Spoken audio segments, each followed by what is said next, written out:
Flashing lights in the dark baritone hum. Engines scream till the wild hearts succumb.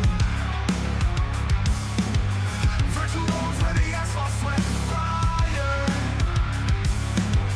chasing glory through the chaos of desire. Your TV burning in my veins tonight. Wheels spin, pixels ignite the fight. Flag to flag, every moment extreme. Your TV, we're living the dream.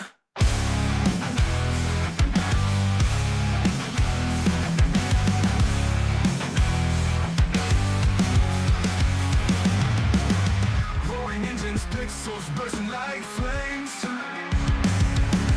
Digital warriors, no face, just names. Science going for the sweet finish line. Sweat-soaked battles outside space and time. Your TV burning in my veins tonight. Wheels spin, pixels ignite the fight. Flag to flag, every moment extreme. Your TV, we're living the dream.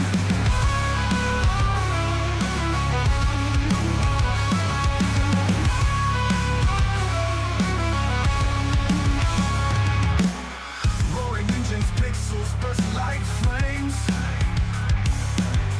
Digital warriors, no face, just names. Tires calling for the sweet finish line. Sweat-soaked battles outside space and time.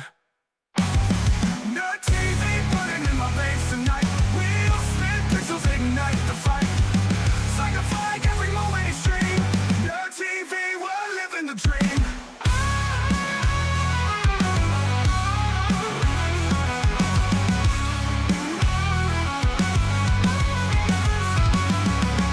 Strap me in, fuel me with untamed speed. Data in the storm, all the rush I need. Glitches on the edge, chaos in the stream. Sim racing paradise, unraveling the sea. No TV burning in my veins tonight. Wheels spin, pixels ignite the fight. Flag to flag, every moment extreme. No TV, we're living the dream.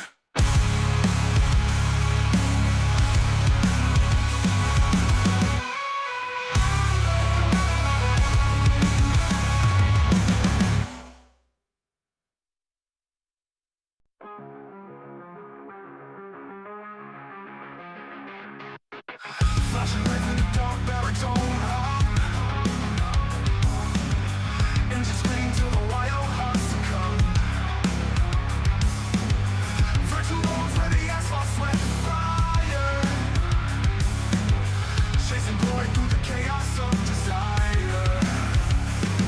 Your TV burning in my veins tonight. Wheels spin, pixels ignite the fight. Flag to flag, every moment extreme. Your TV, we're living the dream.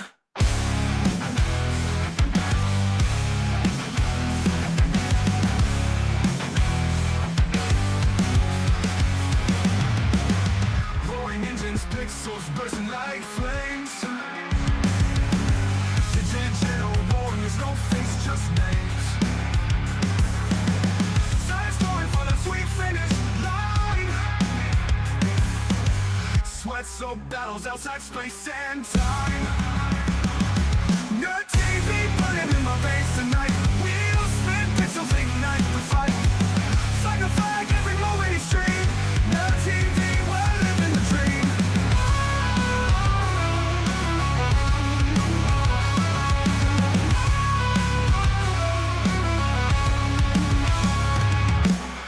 Roaring engines, pixels bursting like flames. Digital warriors, no face, just names. Tires calling for the sweet finish line.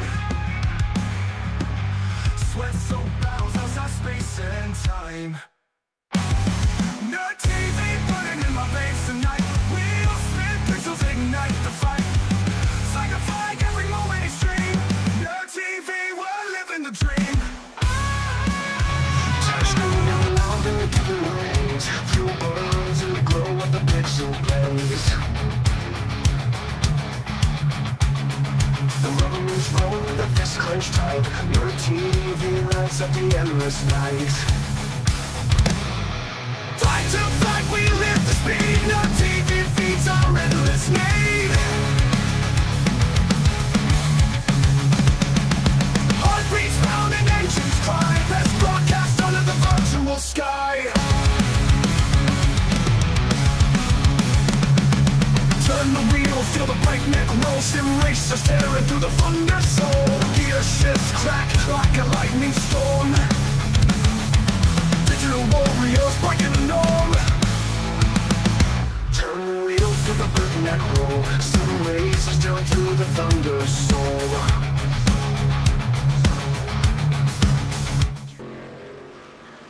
Hey, welcome back to Nerd TV for another OTSS Select Series race, live from the simulated Gateway Raceway, as we're on the way to complete the second season of 2026 for the OTSS Select Series, as we get our countdown to green underway here.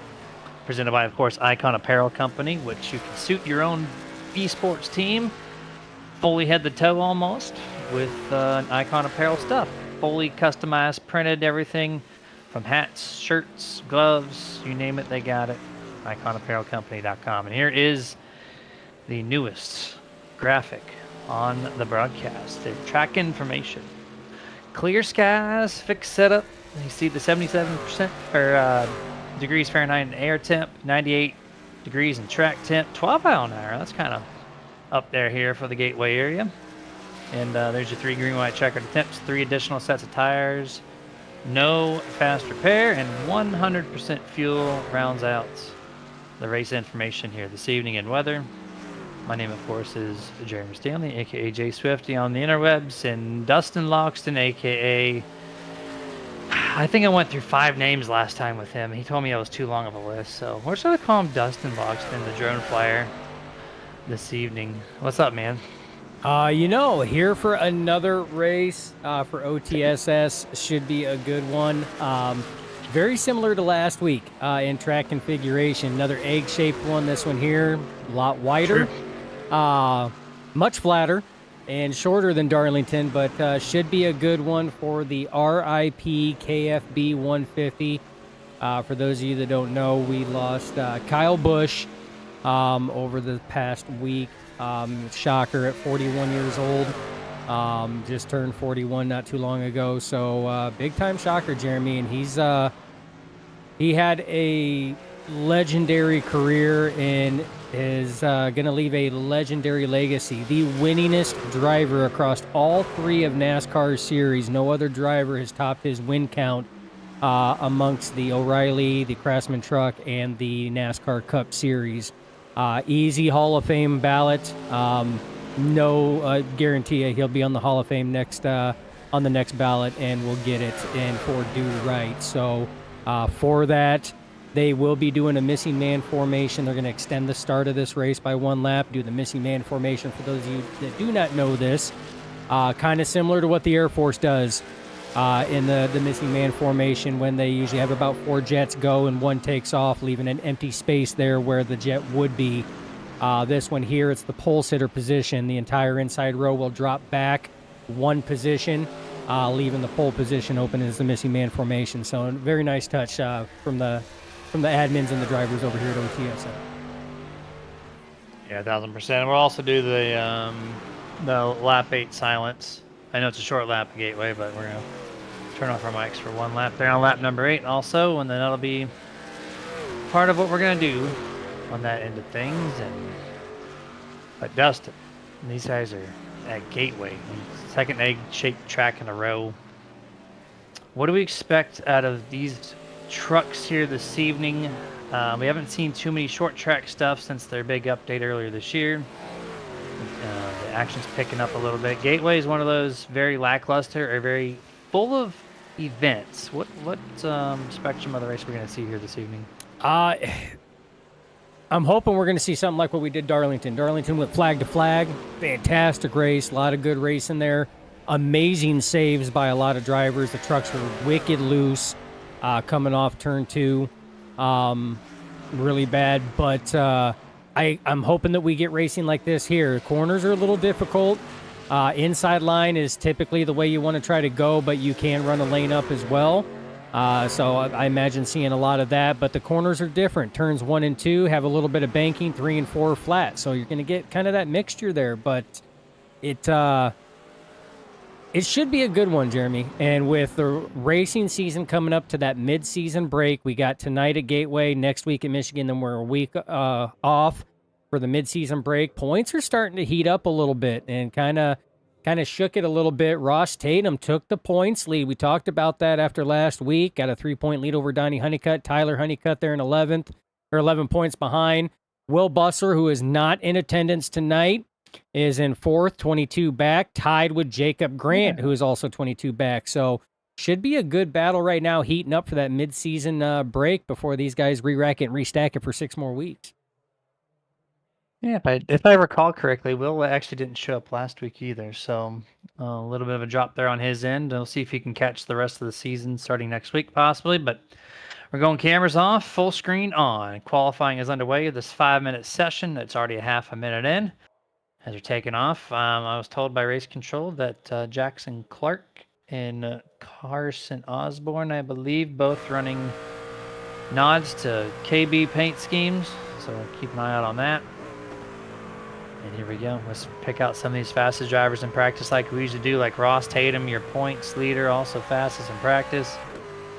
Here's Bobby Mantle as well, as he's one of our Caffeine Team driver cam drivers. Appreciate you, Bobby, for showing us what it looks like to go around Gateway. Yeah, I absolutely love this this camera angle. It's awesome to see what the driver sees. You can see him look over towards that wall, trying to get as close as what he can. And Jeremy, this track is different. He's diving it off into turn 1 and 2. You see the banking there. Try to get down to that rumble strip. Get a nice run off of that banking right up to that wall. These are really long straightaways, Jeremy. We can't emphasize that enough. These straightaways are like drag strips on this thing. And then you see him go into turn 3 and 4. You see 3 and 4 much flatter. Try to get as close to that rumble strip as possible.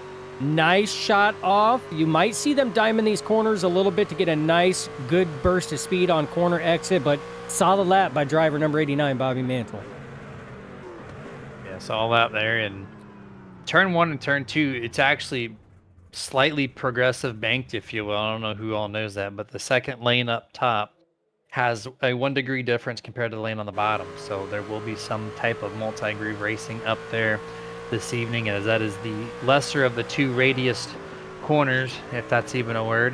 And you're going to see Ross Tatum do exactly that. Second lane, right? Is it where it's radii? got the little extra. Is it radius or radii? What's the plural for that? Huh?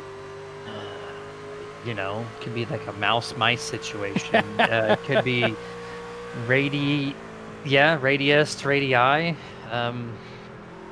Somebody fact check us on broadcast. that. Yeah, somebody fact check us out there in the viewer world. Is it just radius for plural, or is it radii? It's a great question. And us being nerds, we want to know the answer, right? So if we could get that while we're calling the race, that'd be fantabulous. As we continue to watch Tyler Honeycutt here, as he's going to complete his laps here this evening. And right now on top of the board, we got a total of almost, actually, all but 1 driver's post time. And DJ Honeycutt, the 15, holds that top spot so far.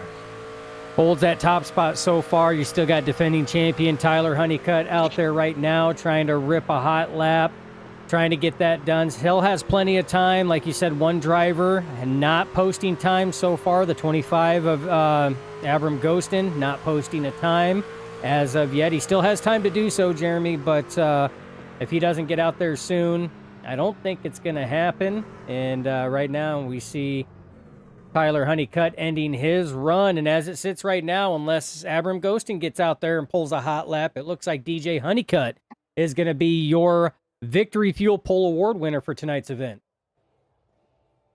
There you go. And our race control, Robert Martin Radii. says but it's spelled rad-I-I. So I guess it still technically sounds like radii, but so radii is the correct terminology. Dustin gets it. I don't. I'm always wrong, because I don't know why he even keeps me on these broadcasts, really. Yeah, but you listen, Linda. Listen, Linda. All right, you just stop always that. wrong. Always wrong. Should check us out on our random Discord nights when we pop in and just shoot the shit. The amount of times I'm wrong, and even if I'm right, he still tells me I'm wrong and then corrects me with the same answer I just presented.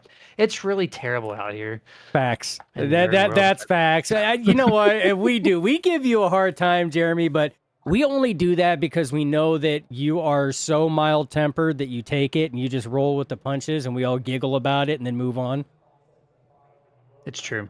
It's true. It's a family over there, and sometimes you got to poke and prod the family members as you kind of hang out with them. And 0.00 to set the clock. Qualifying is done.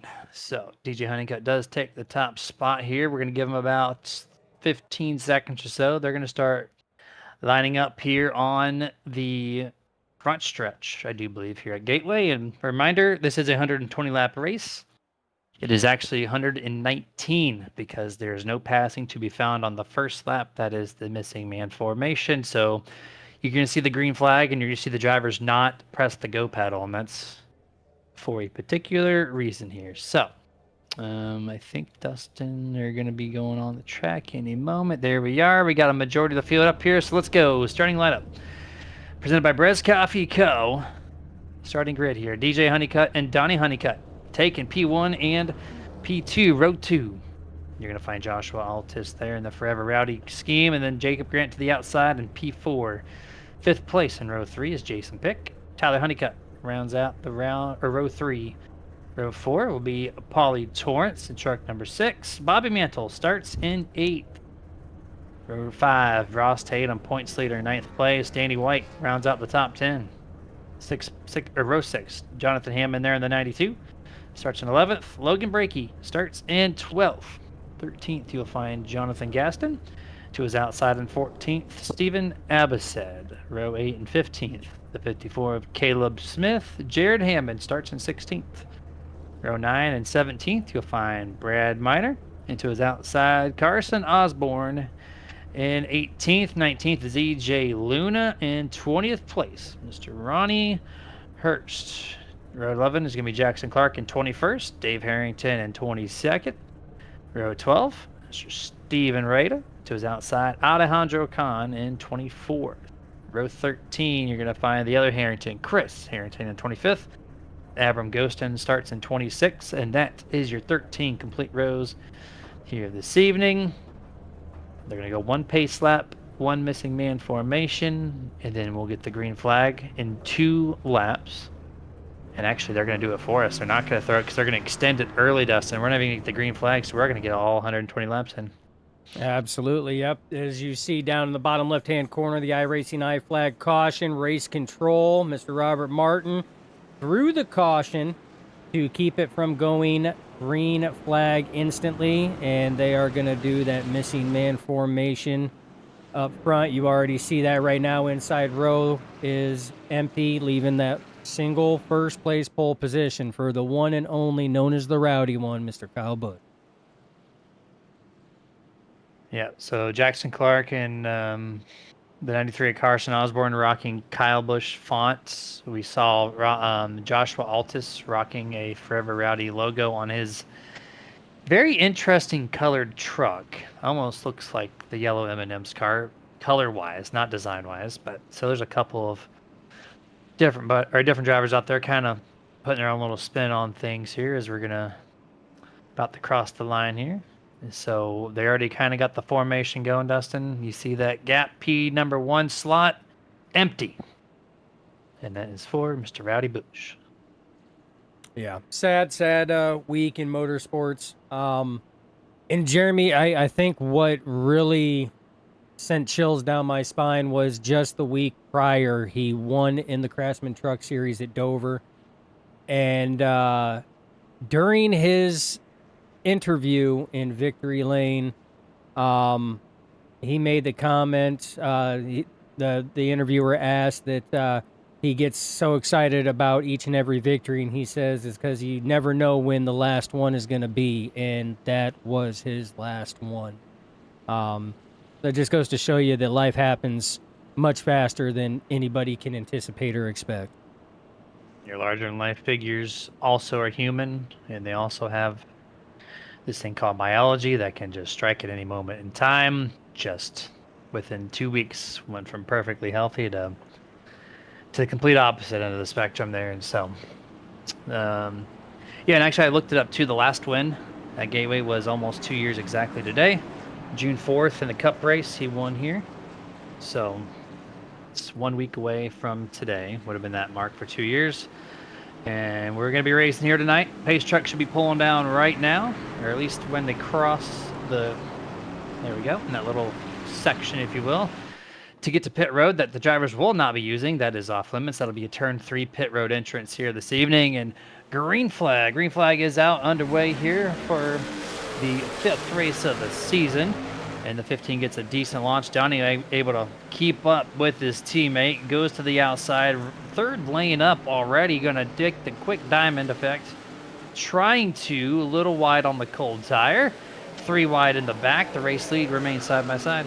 3 side wide, by actually. side, 3 wide now. Altus is now going to the inside of DJ. DJ has to move up to the center lane. Oh, Donnie up into the wall. Got too high. DJ falls back in line. New race leader, 94. Joshua Altus takes the race lead. And Jeremy, they're getting racy back here as well. Oh, the 93, Carson, into the wall. Yeah, these cold tires are not friendly here on these trucks at Gateway as they're going to try to get them warmed up. It looked like Donnie was trying to scrub the marbles from practice off the outside lane. He does so in one swoop there through 3 and 4. Right now, the 94 went from 3rd to 1st. As you look at the damage on the 93, already down a whole fender. Yeah, did not take much, but that was a hard left hand straight into the inside wall, Jeremy. And it doesn't take much. That fender is collapsed. Good hard racing here between the 72, Jonathan Gaston, and newcomer 54, Caleb Smith, as he is going to take over P14 right now from Gaston. Racing still hard and heavy up front, though.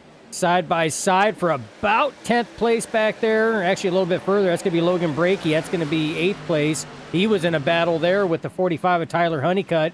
Bobby Mantle in a battle right now with the 27 of Jacob Grant as they go side by side. Side by side 89.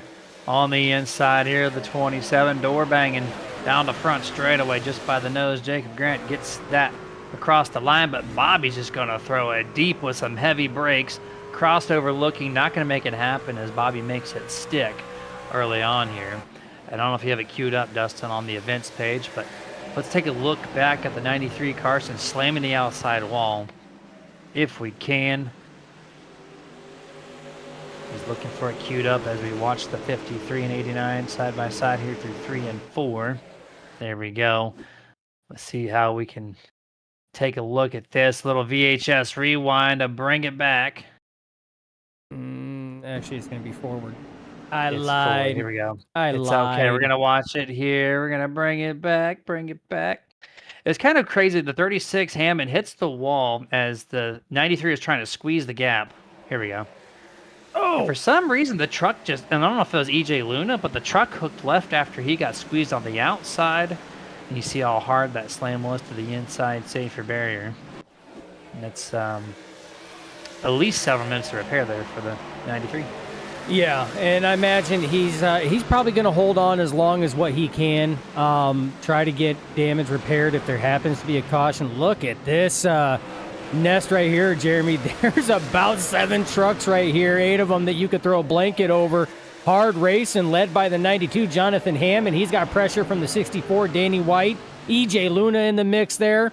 31 of Jackson Clark looking to try to get in there. And Caleb Smith, all of these drivers side by side, 2 by 2, and almost by 2 back there with Steve Rada and Jonathan Gaston as Steve gets a little loose off the corner. Yeah, it's not his first time either. Steve's having a little bit of a trouble getting this thing up and running here in his Dodge Ram. As he's trying to find his footing here, if you will. Off the corner exit, turn 2. A couple trucks getting scrambled up. EJ Luna also loose off of that corner. So it looks like this fixed setup, Dustin, early in the run seems to be leaning on the loose end. Yeah, leaning on the loose end a little bit. Good battle here between your points leader, Ross Tatum, and defending champion, Tyler Honeycutt. You see that high line run, Jeremy. If you can get it to stick, you can get that run off that turn 4, just like Ross Tatum did. And look up ahead. Traffic jam city right now for these drivers. Yeah, side by side here, it is traffic jam. You are not going to be passing unless you try to make a quick move to the inside like Josh Altis did to take the race lead on lap 2. You see the 53 on the outside, Mr. Pick, getting passed by the number 1 race or series leader so far, Ross Tatum. Goes back single file, the whole field down the front straightaway with a complete lap number 8. Yeah, and these drivers, I mean, they're putting on a hell of a show. And Jeremy, this track can be very racy, as you can tell. You got to be patient with some of your moves. You got to expect checkups. Oh, 29, Logan Brakey. I don't know if that was a little loose or if there was a little contact between him and the 45 of Tyler Honeycutt, but he got a little squirrely coming out of the corner there and out of line, but looked like he recovered very nicely, still holding that position. Yep, sure did. Here, there's some moments of still a good side-by-side, and then it kind of quickly goes away. Right now, it's going to be Ross Tatum and the 27 of Jacob Grant. I think they're going to give that up. Here's EJ Luna and Jonathan Hammond in the 92. They go door to door as we ride the spoiler camera, which you don't see too often in the Gateway, but in moments like this, when there's a pass effort, it all of a sudden becomes a really solid camera to look at no matter what track. Oh, yeah. It's if utilized properly, I mean, you can really get a good feel for what these drivers are doing and exactly how close they are getting, Jeremy. Oh, hard contact there with the wall does the 92, Jonathan Hammond, but still maintains that position. Doesn't look like it slowed him up too much, but he's getting a lot of pressure from the 24 of EJ Luna right now. Yeah, a lot of pressure from the 24, trying to make some advancements through the field, and just it's tough to pass, especially in 1 and 2. 3 and 4, if you don't rotate the center well, you just get caught on the tight end of things, have to delay the throttle, and then it makes passing near impossible. Speaking of passing, race lead up for grabs. Bobby Mantle, who's been charging through the field, started 8th place, and with no cautions and only 11 laps, takes your race lead, almost averaging 0.7 passes per lap here. That's an impressive stat early. Yeah, and as you were watching that, I was watching the race battle between the 31 of Jackson Clark and the 54 Caleb Smith. Jackson Clark drove it into the corner, drifted up, did a slide job right in front of Caleb Smith, near contact, but both drivers kept her going. And this is, like I said, this is another driver's track, Jeremy. This can be a very racy track, and you can see it right now. These drivers are putting on a hell of a show. But it looks like the 94 of Joshua Altis having some trouble right now. As you see, now he's under attack from the 22 of Donnie Honeycutt. Remember, Donnie got up into that wall, up in the marbles early on, lost a few positions. He's now trying to claw and scratch his way back. But that pass attempt did not work, and now he's got Ross Tatum putting pressure on his right rear corner. Little slip up there. Both drivers have to adjust, but they keep it going. Yeah, 22, tight right there, getting in the corner entry there, slides out the track. Now they go back to single file once more, lap 14 underway. We're going to pause for just about 30 seconds and thank our series sponsor, the EmpowerEd Research Institute, for allowing us to do this every single Tuesday evening for you all on Nerd TV. Get a word from them, we'll be right back.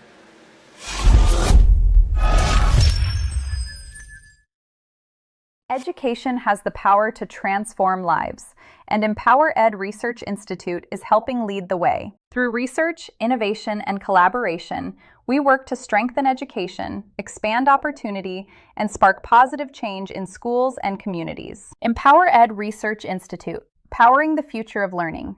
Reach out and become a part of the movement.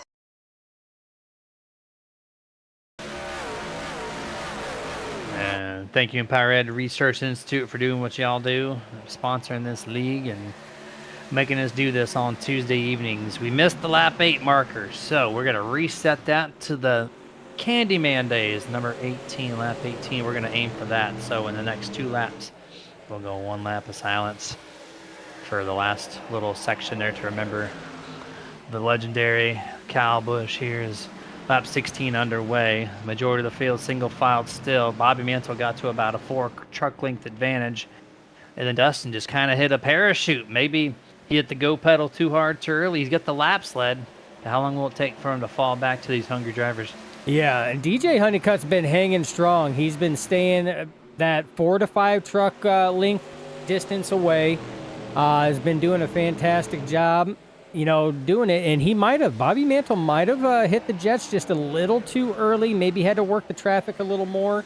We're just under a lap away from our silence. We did miss the lap 8, but you know what? Everybody's been doing lap 8 remembrance for Kyle Busch because that was the last number he was in. His most success came in the 18 ride for Joe Gibbs Racing, so it seems fitting to do that for the man known as the Rowdy one, and who will forever be known as Kyle fucking Busch. Forever Rowdy, rest in peace as we take our one lap moment of silence.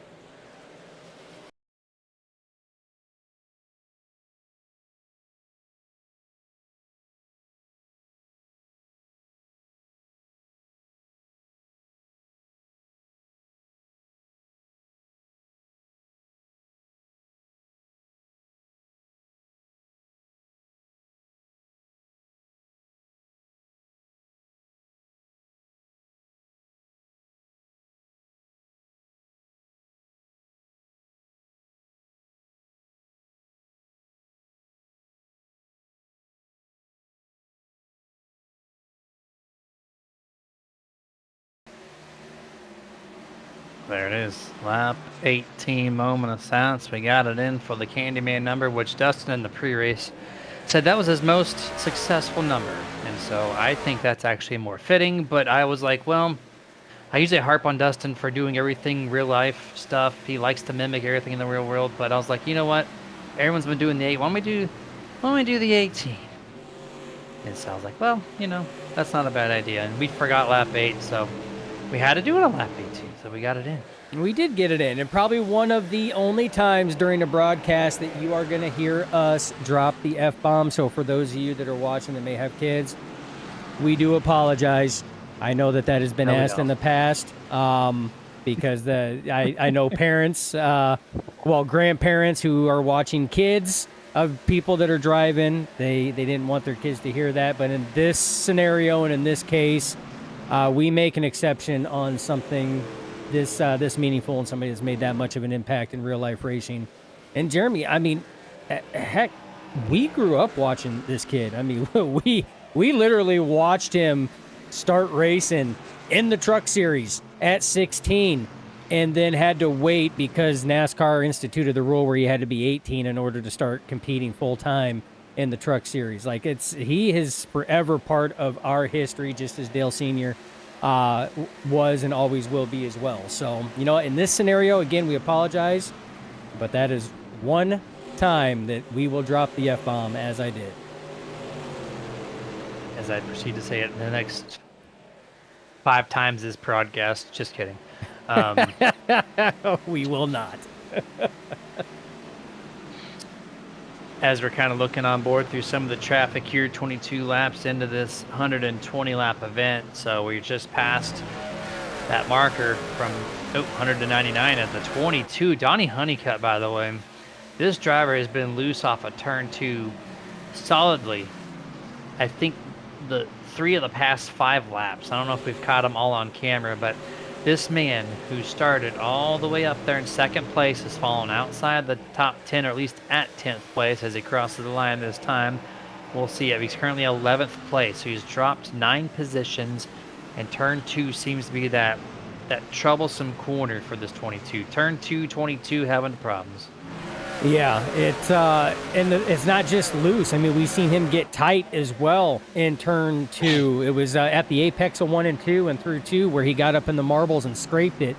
And then we've seen him loose. We caught it just a lap and a half ago out of turn 2 where he was way down at the bottom saving it. Again, this is a very technical track. It can get very tough. So, he's struggling, but we have a lot of race. Right now we had a good battle there momentarily. It was Paulie Torrance in the 6 trying to battle the 29 of Logan Brakey. Logan Brakey currently holding that 7th spot. Paulie Torrance trying to take it. But Logan able to hold on up front, though, Jeremy. Still the 89 of Bobby Mantle. But DJ Honeycutt is there. And you know what? Let's take a look at our driver versus driver just to see. And look at that, as we do have a yellow, but 3 out of the last 5 laps, DJ Honeycutt was faster than your race leader, Bobby Mantle.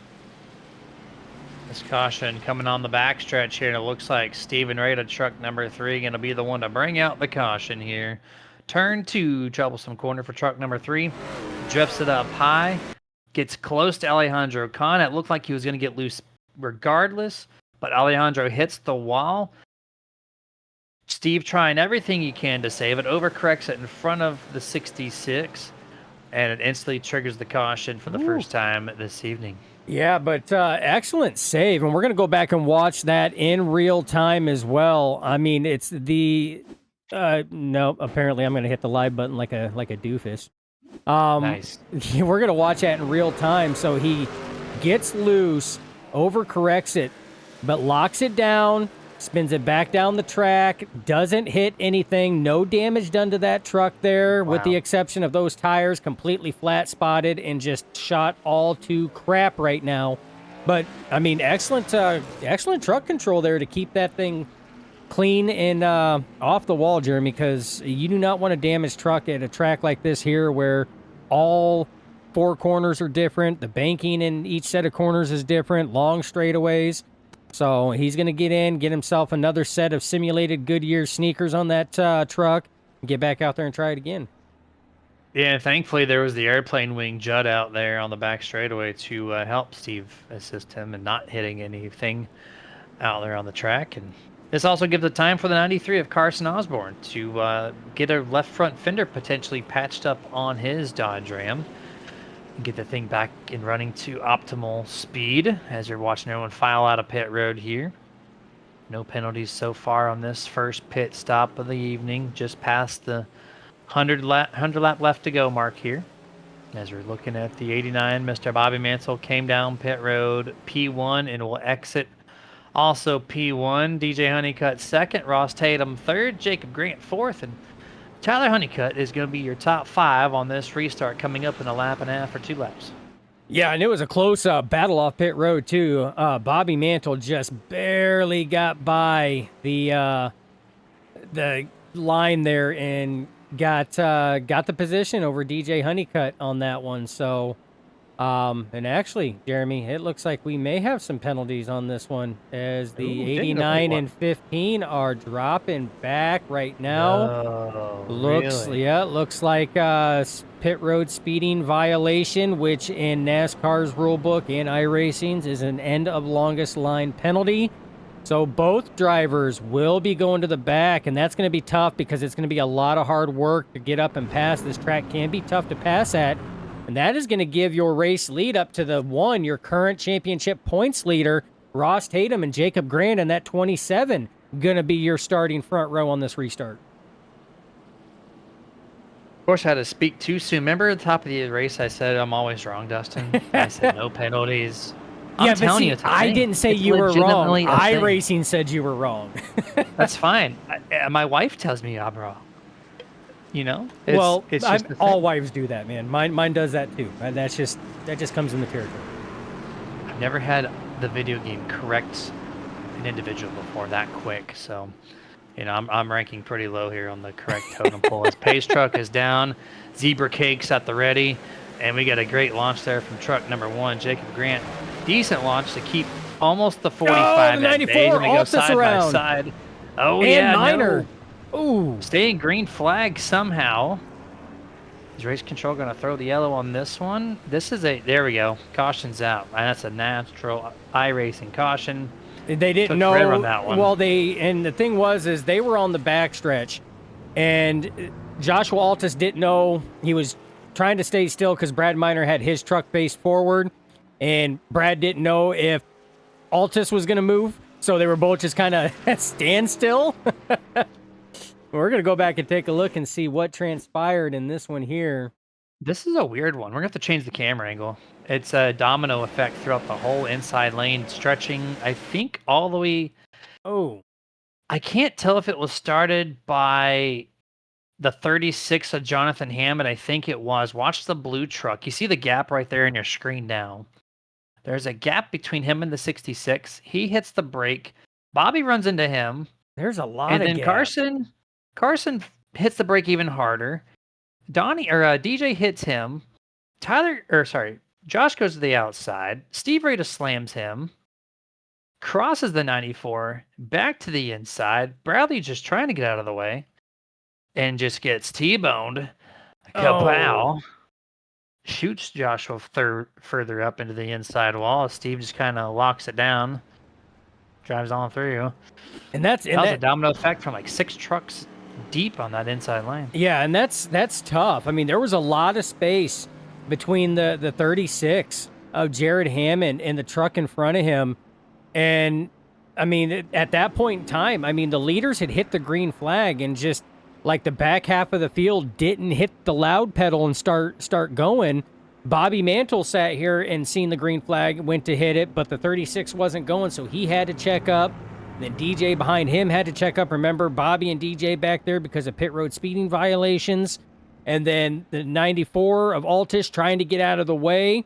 And at that point in time, I mean, Steve doesn't see anything besides the trucks in front of him. He doesn't know there's a stack up until Altus pulls out, and then he sees the stack up, and by that time it's too late, and he already makes contact with Altus. And then Brad Miner, thinking he's free and clear and on the bottom, and all of a sudden, boop, there's a 94 right in front of him. So, yeah, it's tough. I mean, restarts can be tough. And we race in leagues, Jeremy, and that's something that they always state on that. When that green flag comes out, you get on the gas.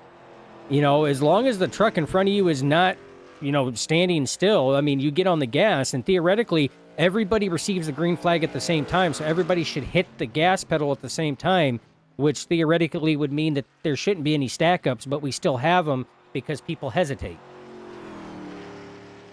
100% there. We have just under 1 lap left. We don't have enough time to show the replay this time, but maybe the next one. But the 94 of Altus, the 15 of DJ, and the 89 of Mantle all received penalties, not for speeding, commitment square violation. There is a orange square that notates when the access road starts. That's just before the grass line. Those 3 drivers ran over the square. Everybody else did not, and they were dinged. iRacing dinged them for the unsafe pit entry. So that was the cause of them. And 94 of Altus shows exactly why you don't make these errors, because you get to the very next restart and you get involved into a wreck. And as you back it up just a little bit, it's just before the grass area. You're going to see these 3 trucks right there. You're going to see him run it over. The There's 15 will do one. the same thing. And there's 2.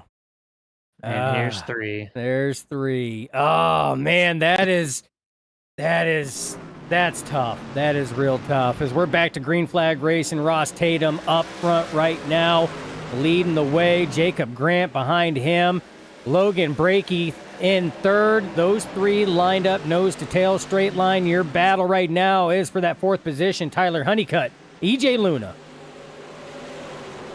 Good battles here on this opening lap. Lap 32 underway, coming up to lap 33 of the scheduled 120 laps this evening. The one with a breakout lead, 5+ truck lengths, is the gap between him and the side-by-side battle for 2nd and 3rd place right now. That's the 29 of Logan Brakey, 27 of Jacob Grant. Logan showing himself in this battle. He dropped back, or he's been working hard, rather, from 12th up to 2nd almost.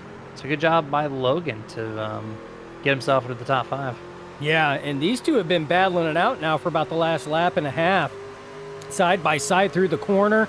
Not as much of a run on that high side for Jacob Grant. And but you see how much the 29 of Logan Brakey has got to brake to not overdrive and drift up the corner into Jacob Grant like that. And he just lurches forward. The best passing is going to be that turn 3, turn 4, much wider, but it's a flatter corner. So it's going to be interesting to see. And that's why this track is very, very tough, Jeremy. We got a good battle right now for that 6th position. That's going to be Paulie Torrance on the outside, 31 of Jackson Clark on the inside. These drivers are going at it. Good battles here. Is 31 going to back up the corner to try to save center? And there he goes. He's going to utilize the center. Great driving there from Jackson to keep the battle going here. Just can't get exit because of that degree of banking difference. Headed off on the back straightaway. Going to re-single file out these drivers here. Here comes Donnie Honeycutt to the inside, looking under Jackson in turn 3. Yeah, that was a deep, hard dive there by the double deuce, Donnie Honeycutt. He closed in, didn't get him side by side, but he was able to close in right now. Good battle back here. Steven Abased on the inside of Caleb Smith and that 54 side by side as they go into the corner. Caleb Smith trying to get that second and third lane working here, but you see how much he has to angle it and arc it coming off there, but still gets that good run. Yeah, good run there. Single file. A lot of spacing early on this restart, surprisingly here. Here's one good battle here, the 2 and the 54. This is a battle for 11th and 12th this time around. Still maintaining side by side. And it looks like Smith is able to keep the position almost entirely. He's going to drive it in deep there into turn 2. He's going to try to rotate center. He does it. Caleb takes the spot over Steven Abased. Yeah, excellent job on that one there. A little bit of a diamond effect on that corner to get that good corner exit speed, and that's exactly what he did. And you see right now, first, second, and third, about 2 truck lengths apart, separate each of those drivers. Is the one of Ross Tatum just driving away. Steve Rada into the wall a little bit, and that has to check up the 31 of Jackson Clark. But everybody getting by right now. And Jeremy, I mean, this is, like you said, there's a lot of spacing here. Drivers trying to really be smart and pick and choose where they make their passing attempts. Yeah, you have to strategize. You can't just, make it on a limb and hopefully you make something happen. Here comes Clark around Pauly Torrance here. 31 over the 6 makes the pass happen early into turn 3. Doesn't even give Pauly any chance on exit to recorrect that position swap on the front straightaway here. Lap 39 underway at this time. As we're going to kind of browse over some of the biggest movers so far. We have a couple of these big movers here presented by the Shirtitudes. So if you want to get yourself a fun, nerdy looking t-shirt that Dustin has designed himself, or go check out our official merch, our gear with our jerseys that are made by Icon Apparel Company or whatnot. There you are. There's the shirts. That's all found at nerditudes.gg, and look for the nerd swag section for Shirtitudes. But here's your biggest movers. Jackson Clark up 15 positions in that truck number 31. Fantastic job. 14 up from EJ Luna. Found himself now inside the top 5. Abram Gosen up 11. Currently up to 15th. So he's trucking from, far back in the field tonight. Logan Brakey up 9. Sits himself in podium P3. And then Ross Tatum. This man showing up here, Dustin, OTSS, putting on a clinic so far this season. And so far, he's given Jacob Grant a good run for his money for tonight's win at Gateway.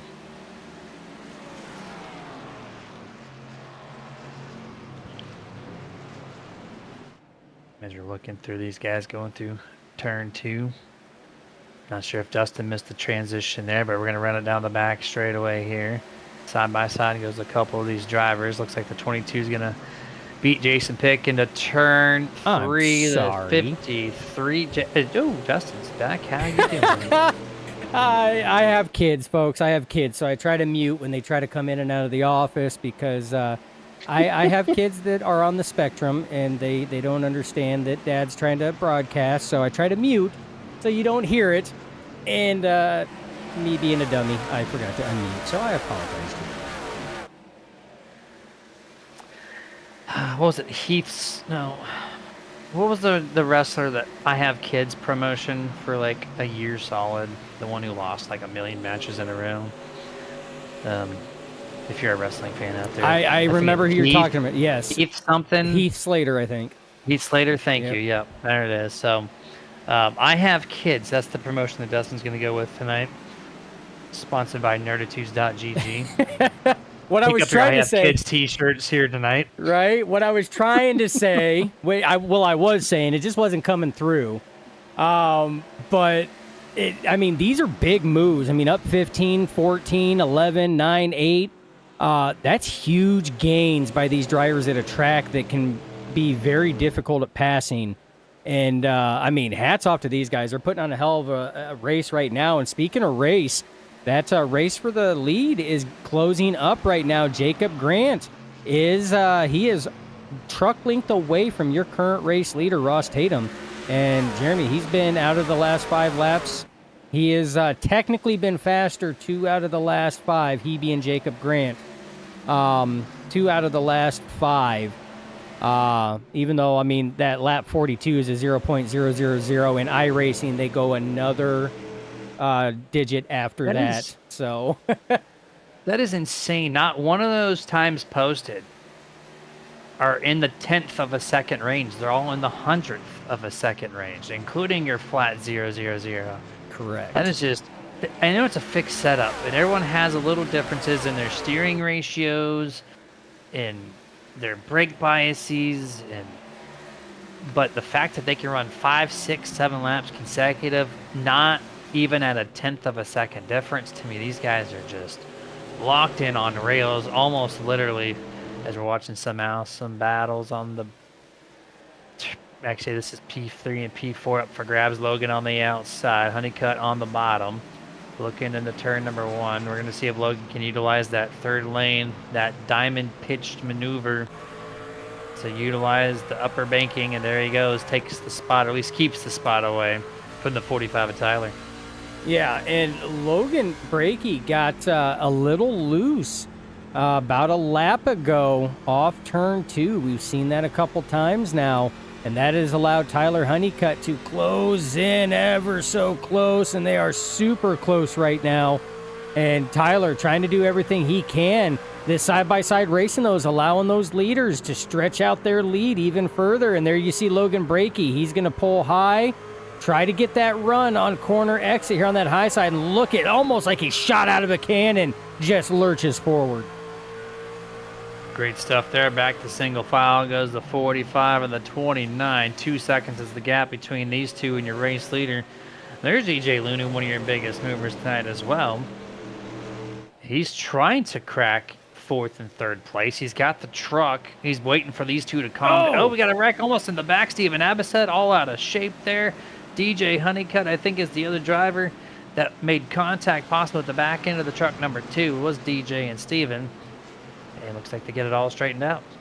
Yeah, and DJ is leading that three truck trio back there of himself, Joshua Altus, and Bobby Mantle. Remember, they're back there because of that pit road commitment violation. We reviewed it. That orange box nabbed all of them, so they're still back there trying to work their way through traffic right now, Jeremy. Slotted in 14th, 15th, and 16th. Still got a long ways to go, as you see right now. A little bit of struggle for the 89 trying to get around the 2 Steven Abbaset as he's putting up a hell of a fight.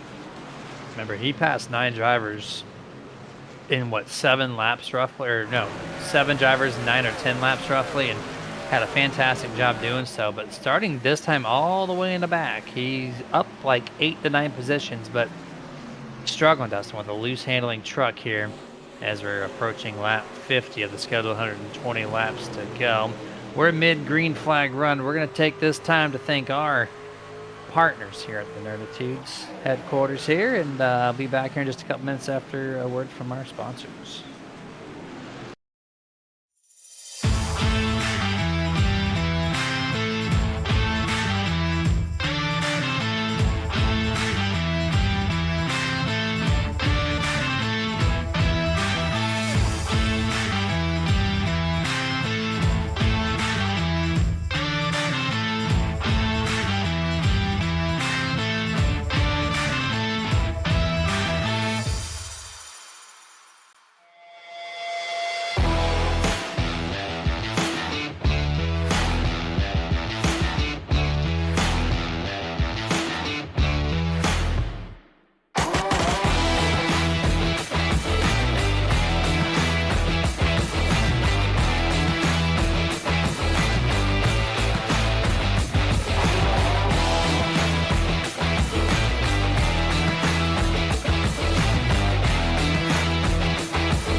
Hey, can you do me a favor?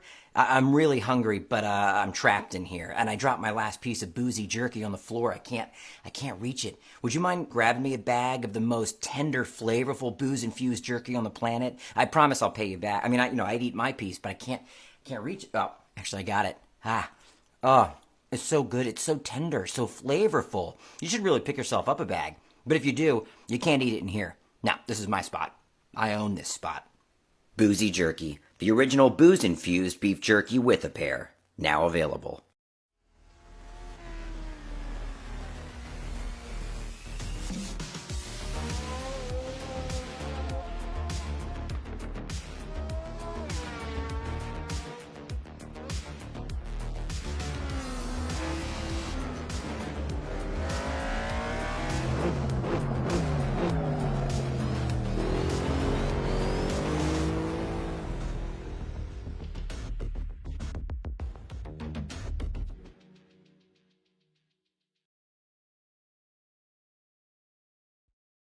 Racing isn't easy, but experiencing it is. iRacing puts you in the driver's seat with the industry's leading sim racing game. Drive on laser scan replicas of the greatest racing circuits from around the world. Go head-to-head against other drivers chosen by skill-based matchmaking to ensure competitive racing at every level. Compete across all your favorite series. In officially licensed cars, engineered to deliver the most accurate driving experience possible.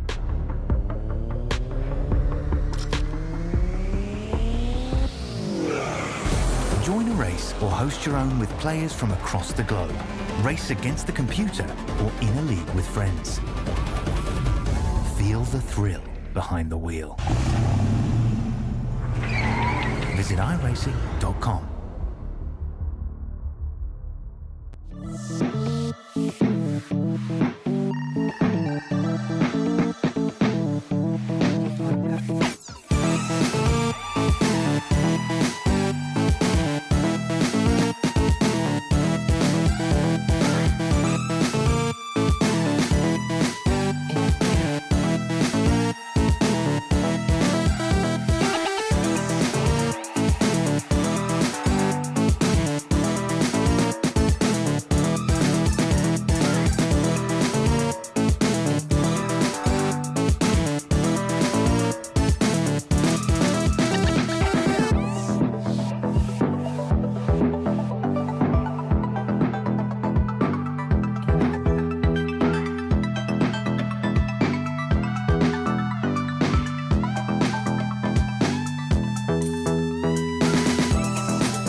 Education has the power to transform lives, and Empower Ed Research Institute is helping lead the way. Through research, innovation, and collaboration, we work to strengthen education, expand opportunity, and spark positive change in schools and communities. Empower Ed Research Institute, powering the future of learning.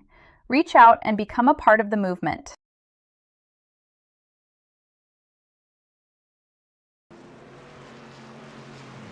Back full screen here, lap 59 of the 120 scheduled under. Whoa, Steve.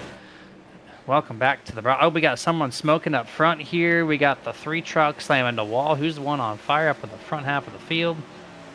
I saw a lot of smoke there coming down pit road. The 77 Christopher Harris engine expired.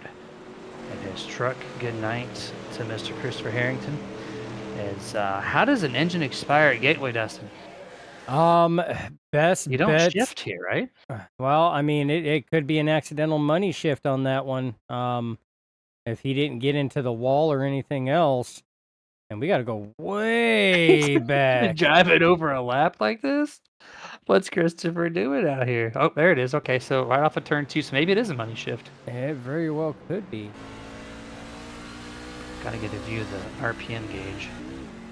Oh yeah, I saw the RPM. Yep, They it tacked tacked 8,000. out at 8,000, so that was a money shift on that one. Exactly what it was, unfortunately, and that's tough. I mean, Jeremy, that has happened to all of us in some way, shape, or form. And we've all went to hit it, and you know, hit it one too many times, or back before I was on a sequential.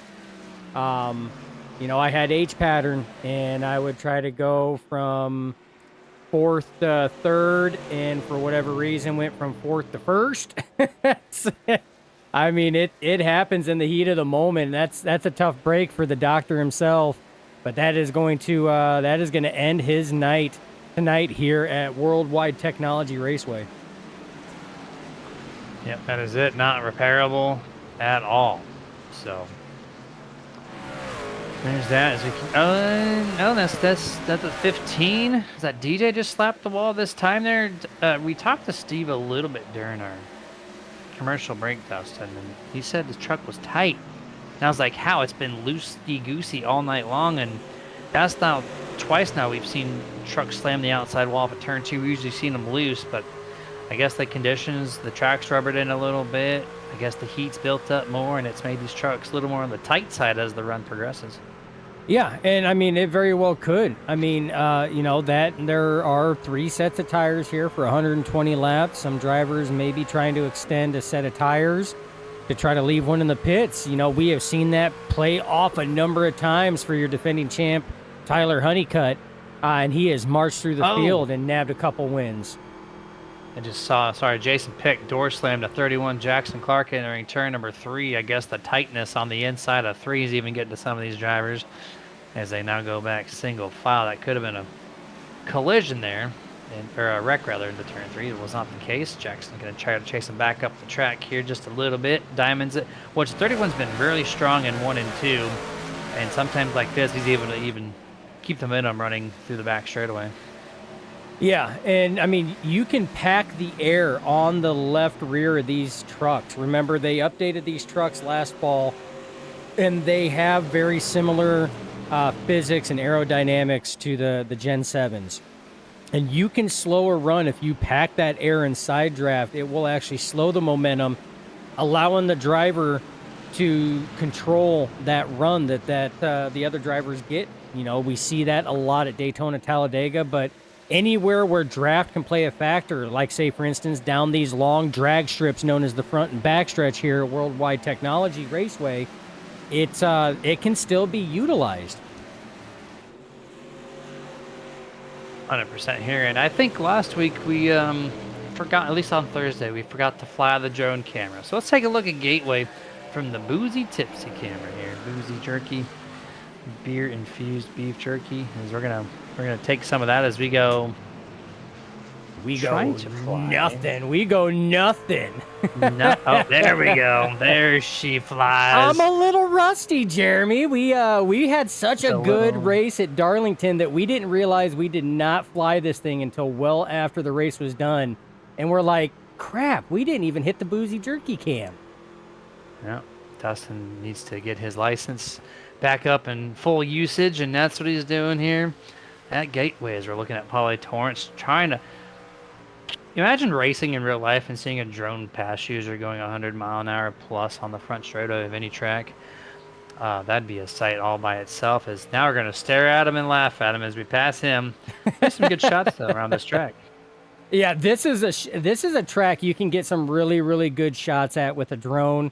Just because of how wide this track is. This track is very wide, very long. You get some amazing shots. If you have a better drone pilot, you could get even better shots. But you know what? We get what we pay for.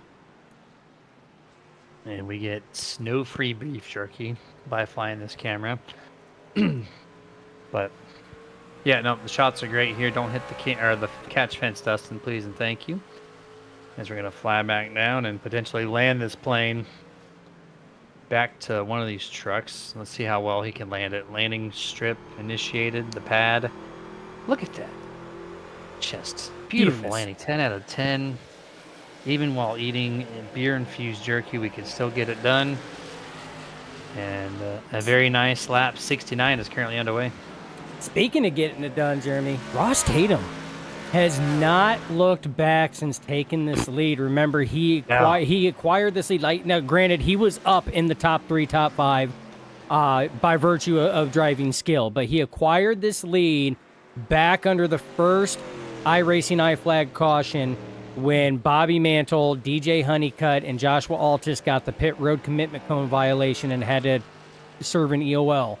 And him and Jacob Grant restarted P1 and P2 respectively, and they have not looked back. They have held P1 and P2 since then, and Ross Tatum has actually stretched out his race lead now over 1.5 seconds over Jacob Grant in the 27. So Ross Tatum, man, he is on a rip right now. Let's go. I've been kind of thinking about this since we saw Christopher Harrington blow the transmission out, shifting. I'm curious if some of our fast guys are doing that. So let's load up the twistedspeedsetups.com in truck telemetry, and let's ride on board with Ross, or we can ride on Gear board 3. with So they are Jacob shifting. Grant. And so you can get a look at the fuel mileage regardless right there as an added bonus. But yeah, 3rd to 4th gear, so shifting. I actually didn't think that would be a thing in the trucks tonight, but apparently these guys know how to go faster than I do here. And so even your race leader, gear 3 and 1 and 2. Yeah, 1 and 2 gear, doing gear 3, and that makes a little bit more sense on what happened to the doctor. Chris Harrington went to downshift to go in the corner and looked like downshifted one too many times, and that's what got it. But yeah, you can see corner entry. And Jeremy, we will see this. I mean, this track, it's a longer track, but it's driven like a short track. It really is. And it even comes with that short track temper and mentality a lot of times.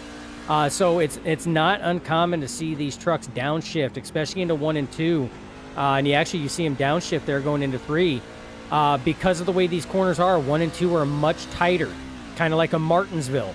So it makes sense that they downshift going in to try to sit here and really pull those trucks down, get that good burst of RPM and torque coming off the corner, and then hammer into your 4th gear. Turn 3 and 4 same way, not because they're tighter, but because they are flatter.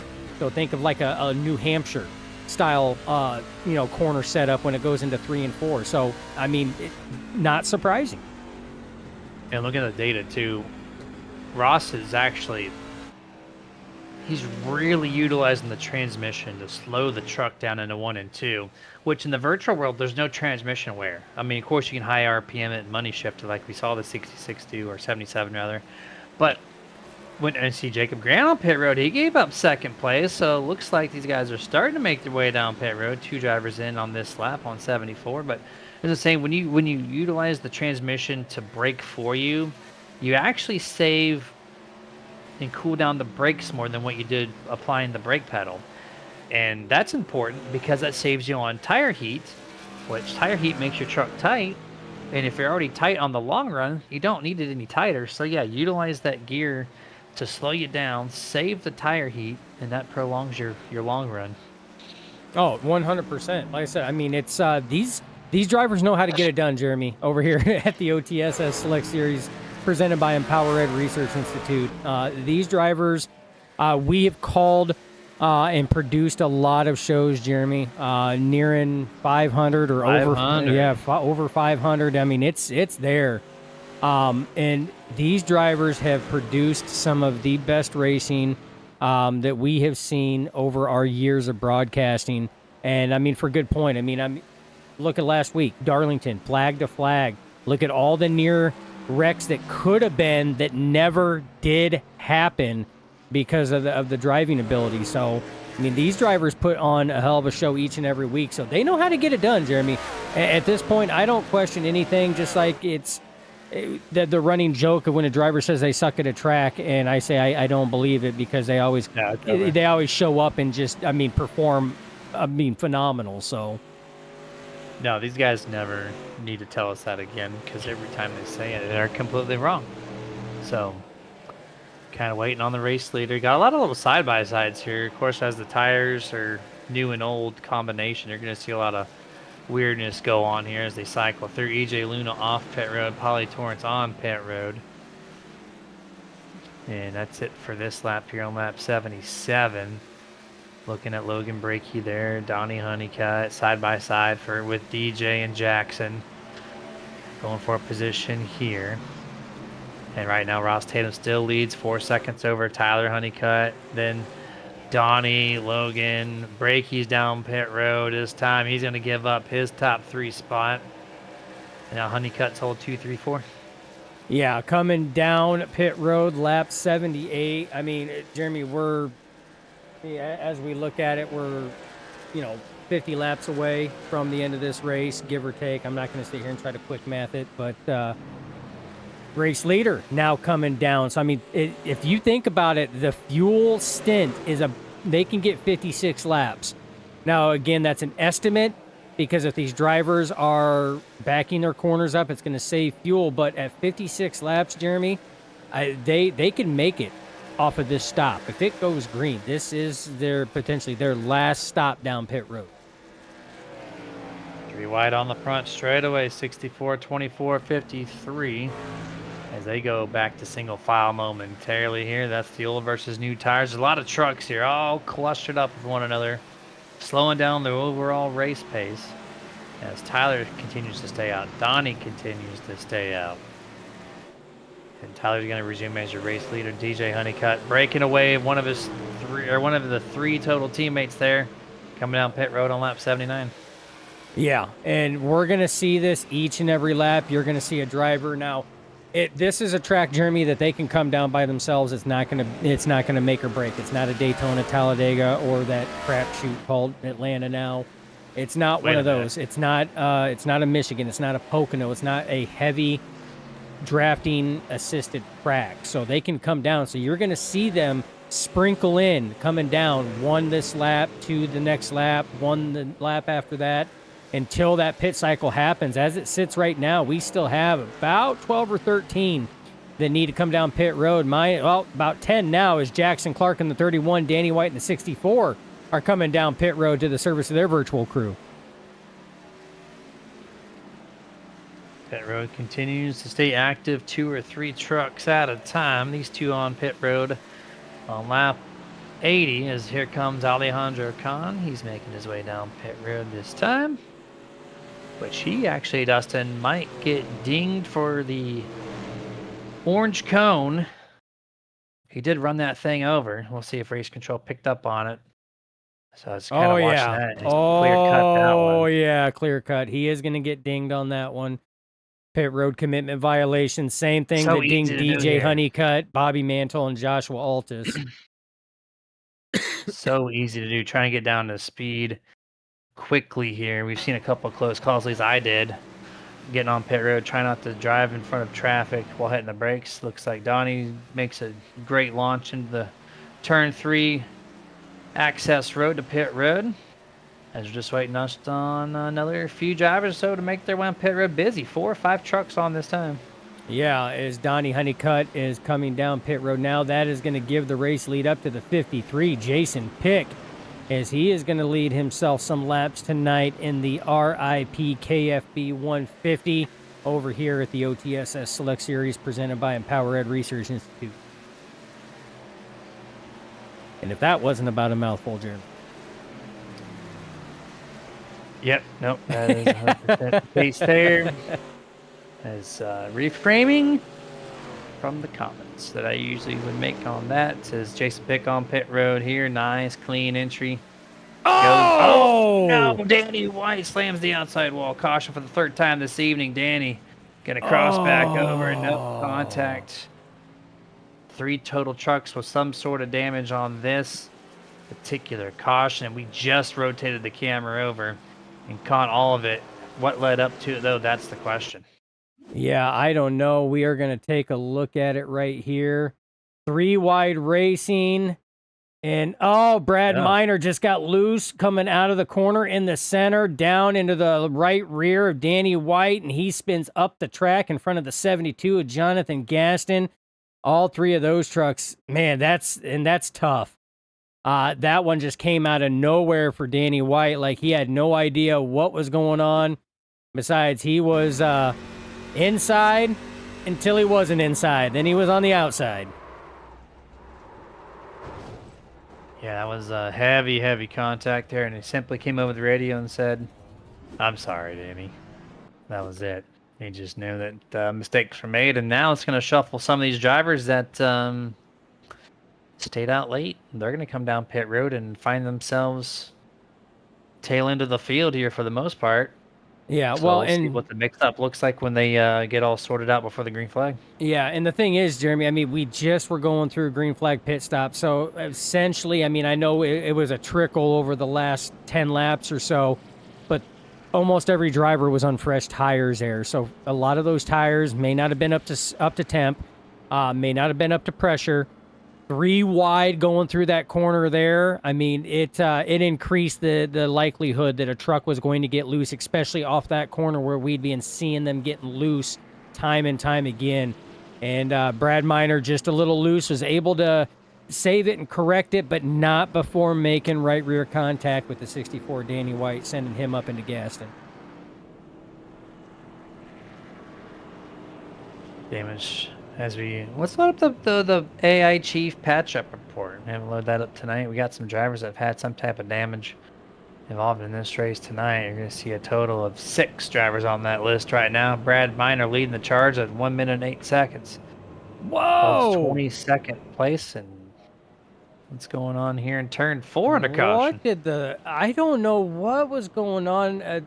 Maybe the 36 thought pit road was open and then realized it wasn't open and made a very abrupt maneuver off of the pit road line there, right up, and almost door checked the crap out of the 27 of Jacob Grant. Good heads up driving by the 27 to see that one coming. That could have been costly. Yeah, that's to me, that's the most clearest form of unsafe pit entrance ever. If they're going to run over the orange cone and iRacing dings that, you have to call the 36 on that because that's committed in turn 3. So go to turn 4, then uncommit. That's some type of penalty, and I think he's going to be in the back of the field for that already, so that's good to see. But yeah, the 27 Jacob Grant gets the hands of the award today, man. Just from the blind side part of his view. Couldn't see him till last second. Jolts the wheel to the right and barely misses the contact there. Oh yeah, there had to be a foot or less space in between those 2 trucks. Yeah, 1,000%. We're going back to green flag. Pace truck can take that little access road. And here we go once again for the 4th time. Flying to green flag out here. Green flag underway on lap 87 on 120, under 50 laps remaining at Grant for the first time. Gets the clean air. Yeah, gets that clean air. Good restart. You see he moves up to the top lane to get that entry. Ross Tatum, though, trying to really chug along. Gets a good run. Crossover to the inside. Here's a side-by-side right now battle for your race lead. Tatum on the inside, Grant on the outside. And these two have been in each other's mirrors and windshields since about lap 30, give or take. And, Jeremy, it doesn't look like it's changing. No, it does not. Just makes super quick work of the 27 there, and clean air now belongs to Ross. Once again, obviously going to be your highest lap-led driver tonight. Truck number 1 holds P number 1. As we got a couple side-by-side still to sort out there. Got the 6 Pauly Torrance trying to make work of the 45. Not going to do it this time. 31 Jackson Clark on the inside of Jason Pick. As the 53 goes wide there to turn 3. Trying to get the launch off corner exit. Gets a little good run there. Jackson has to check up, and the 53 is going to take that spot. Yeah, 53 is going to take the spot, and then he's going to cross over, try to dive it down in, try to outbreak the 6 of Pauly Torrance. Gets the nose on the inside, but Pauly is going to get that run on the outside, and now the 53 doesn't have the room to move up because the 31 of Jackson Clark has got that run now. So this might be a costly maneuver depending on how it works out as they are side by side going in the corner. Oh, 53, Jason Pick, super loose. That has to check up. No, Bobby Mantle around. Big time wreck. Oh, and that started with the 53 of Jason Pick getting loose. 89 of Bobby Mantle had to check up and moved up the track, and just all hell broke loose after that. I was literally just going to say Bobby Mantle is working his way up the field there. He's been done this once or twice already. But Bobby comes over the radio and says, I just got loose. I'm sorry. Checks up for the 53, gets loose. 94 right rears him unintentionally, of course, and It just straight perpendicular slams the outside wall. You see the body panel fly across the track without even hitting the ground, right in front of Altis. So that's going to put a lot of damage on the 94, but the 89 is expired. Yep, and then right in front of Jonathan Gaston, who is involved in the last caution as well. So more damage on the 72 truck, and I mean that's tough, Jeremy. I mean it's rough. And we're gonna ride on board the roof cam here at Bobby Mantle, and we're gonna see you see this 53 getting loose already right now, and then he hits the rumble strip, then he hits the grass. Bobby Mantle has to check up as he's trying to re-merge. He moves back up the track, and as he moves back up the track, right into the 94 of Joshua Altis. And the rest, as they say, Jeremy, is history right now. And you're going to see Bobby Mantle. He's going to go right down the track. You see Jonathan Gaston coming right now, and he's going to get hit right there, right in the side. So more damage there. Tough break for these drivers. Yeah, fourth caution out now. They just got tires. I don't expect these guys to make any pit stops this time around, as we still have just over 30 laps to go in this race. So I would save this set, wait for the next caution if there's going to be one. And let's shout out one of our partners, Dustin, the one that we see every single victory lane scene, but don't see him too much on the broadcast. And that's going to be Victory Fuel. So if you're looking to fill your body up with a little bit of energy and lots of vitamins and a little bit of electrolytes with no artificial colors and a safe drink to have with the whole entire family, no matter how young or old, check out victoryfuel.com for Purple Potion, Lucky Lemon, and Throttle Punch. And whatever drink you do purchase, use that promotion code SUPERNERD to save 10% off your purchase at drinkvictory.com. Yeah, and change of pace, Jeremy. We don't see the 27 of Jacob Grant up there. He elected to come down to the service of his crew, so he is slotted back there in 12th to 13th, right around there, right with the 54, Caleb Smith. That's going to put Ross Tatum and EJ Luna restarting on your front row, respectively, in first and second. DJ Honeycutt has worked his way back up to that front spot as well, as he is going to be restarting P3, and Tyler Honeycutt going to be restarting P4. Jackson Clark rounds out your top five. Solid run for the 31 driver right now, as he's been up there, Jeremy. He's been up there around the top five, just outside the top five, but he's been getting it done.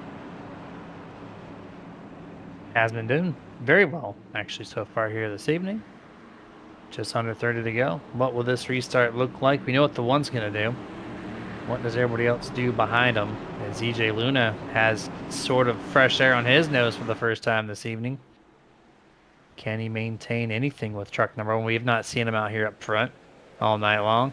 Green flag is back out. This race is underway for the fifth time. Looks like everybody gets to gear 3 and 4 into turn number 1. Here we go. Backdrop the third gear. Can EJ maintain with Ross on the outside? The answer to that question is no. Just like everybody else so far, as they all stay clear of any contact off of 2. Yeah, but he is right there, though. EJ did an excellent job matching a decent restart compared to your race leader. Remember, the restarts are controlled by the race leader, and he did a pretty good job. But right now, he's under fire from the 45, Tyler Honeycutt, as they're side-by-side right now. But it doesn't look like, oh man, it was close. Tyler did not even have a nose on the inside, but EJ gave him the benefit of the doubt there. Could have cut down, could have blocked that run. But these drivers, Jeremy, there's a lot of respect out here. And they try not to get that done. But look at this, DJ Honeycutt helping EJ Luna get by his brother Tyler side by side. I love the dynamic that we see out here with the OTSS drivers.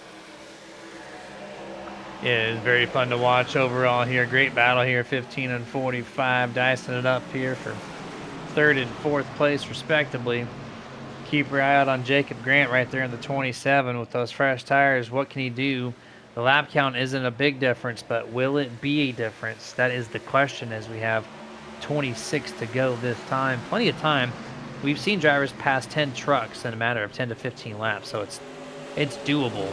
But this late in the going, they're 3 wide up front. The pressure's on. can he get back to at least second place where he was? And how much tire is he going to have to use? I mean, it's great to have the fresh tires, you know, if you're up there and able to get close to the race leader. But if you have to burn your tires up enough to get back up there, that would put your current tires at pretty much the level that your old tires would have been just staying there, it doesn't really pay off. You put yourself at risk. We've seen what happened with drivers that have been forced back in the field. They have not fared out too well. We've seen it jump out and get Joshua Altus, Bobby Mantle. I think the only one that's been forced back there that has kind of rebounded in a pretty solid manner is that driver right there, driver 15, DJ Honeycutt. He's been able to bounce back from that early unsafe pit road commitment violation that we had under that first caution. So, and you can see Jacob is having a hard time, Jeremy. Passing is so tough here. He's not moving up as fast. 24 laps to go. Those 24 laps are going to go fast. Yes, they will. And if it stays green flag, especially, action's gonna be like this all race long. It's gonna burn through the 24 to 23 laps that are left now in this RIP KFB 150. And still almost 3 wide. Jason Pick continuing to run the 3rd to 4th lane way up there at the top. Logan's going to try to get a launch, try to steal this position as Jason gives him the space. 29 keeps the grip on corner exit. 31's going to early break, try to cut underneath Logan. Can't do it. Slides up, trying to overreact. There goes Jacob Grant to the outside. He's going to have to go now to the top to make the passes. We're going to go almost 3 wide off of 4. Yeah, and both lanes shifted up a lane on that. Your inside lane shifted up to the mid, your mid lane shifted up to the top, and it was 4 trucks. It was 2x2 that did that. I mean, these drivers are pushing it and pushing it hard. 22 laps to go. The one of Ross Tatum still up front, Tyler Honeycutt trying to chase him down. DJ Honeycutt finally got clear of the 24 of EJ Luna, now setting sights for Tyler. EJ in 4th, and he's got a mirrorful behind him. Just, I mean, a rabid pack of dogs back there ready to attack a raw steak. They are hungry, Dustin. They are so hungry out here as we got 21 to go. Congested. Ross is unable to break away. We're seeing nose-to-tail contact throughout the field this lap. Yeah, and that was the 53 of Jason Pick that kind of got sandwiched a little bit into that outside wall, and everybody had to take abrasive maneuvers. You see Jacob Grant finally cracking the top 5 as he's got the nose on the outside of the 29 of Logan Brakey. Finally clear that congestion, Jeremy, but how much of his freshies did he burn to get to that point? 20 laps to go right now, and he's setting his sights for the 24 of EJ Luna. Side by side is Logan Brakey, Caleb Smith, as they're side by side. EJ Luna, Jacob Grant side by side. This is getting heated. Did you see the save by the 54 of Caleb Smith? Man, he was sawing the wheel off the turn 2, able to save the truck. But all this work that Jacob's done, he still kept the lead. A 1-second gap over himself and Ross Tatum, which I don't know if Ross is pacing himself for the long run on this stint or if he's just not launching the way he was hoping to, like the restarts past. Either way, Jacob's got a decent chance, I think, here. 19 to go.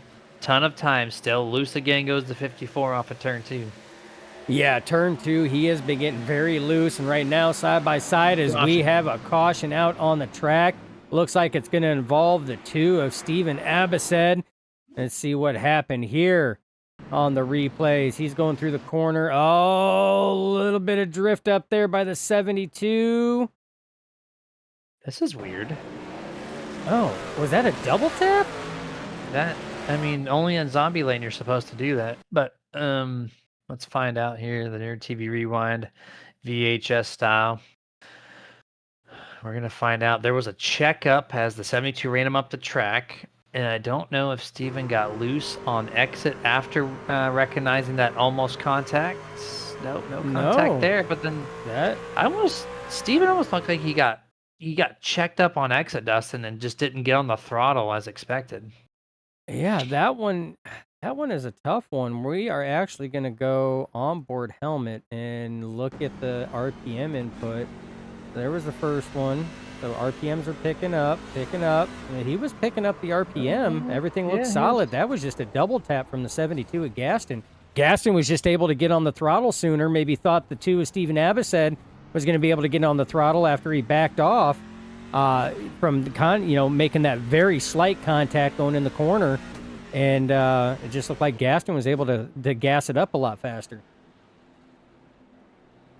Yep, and race control agrees. 72 EOL for causing that incident there on lap 101. And there's the rest of the field that need tires, including your race leader.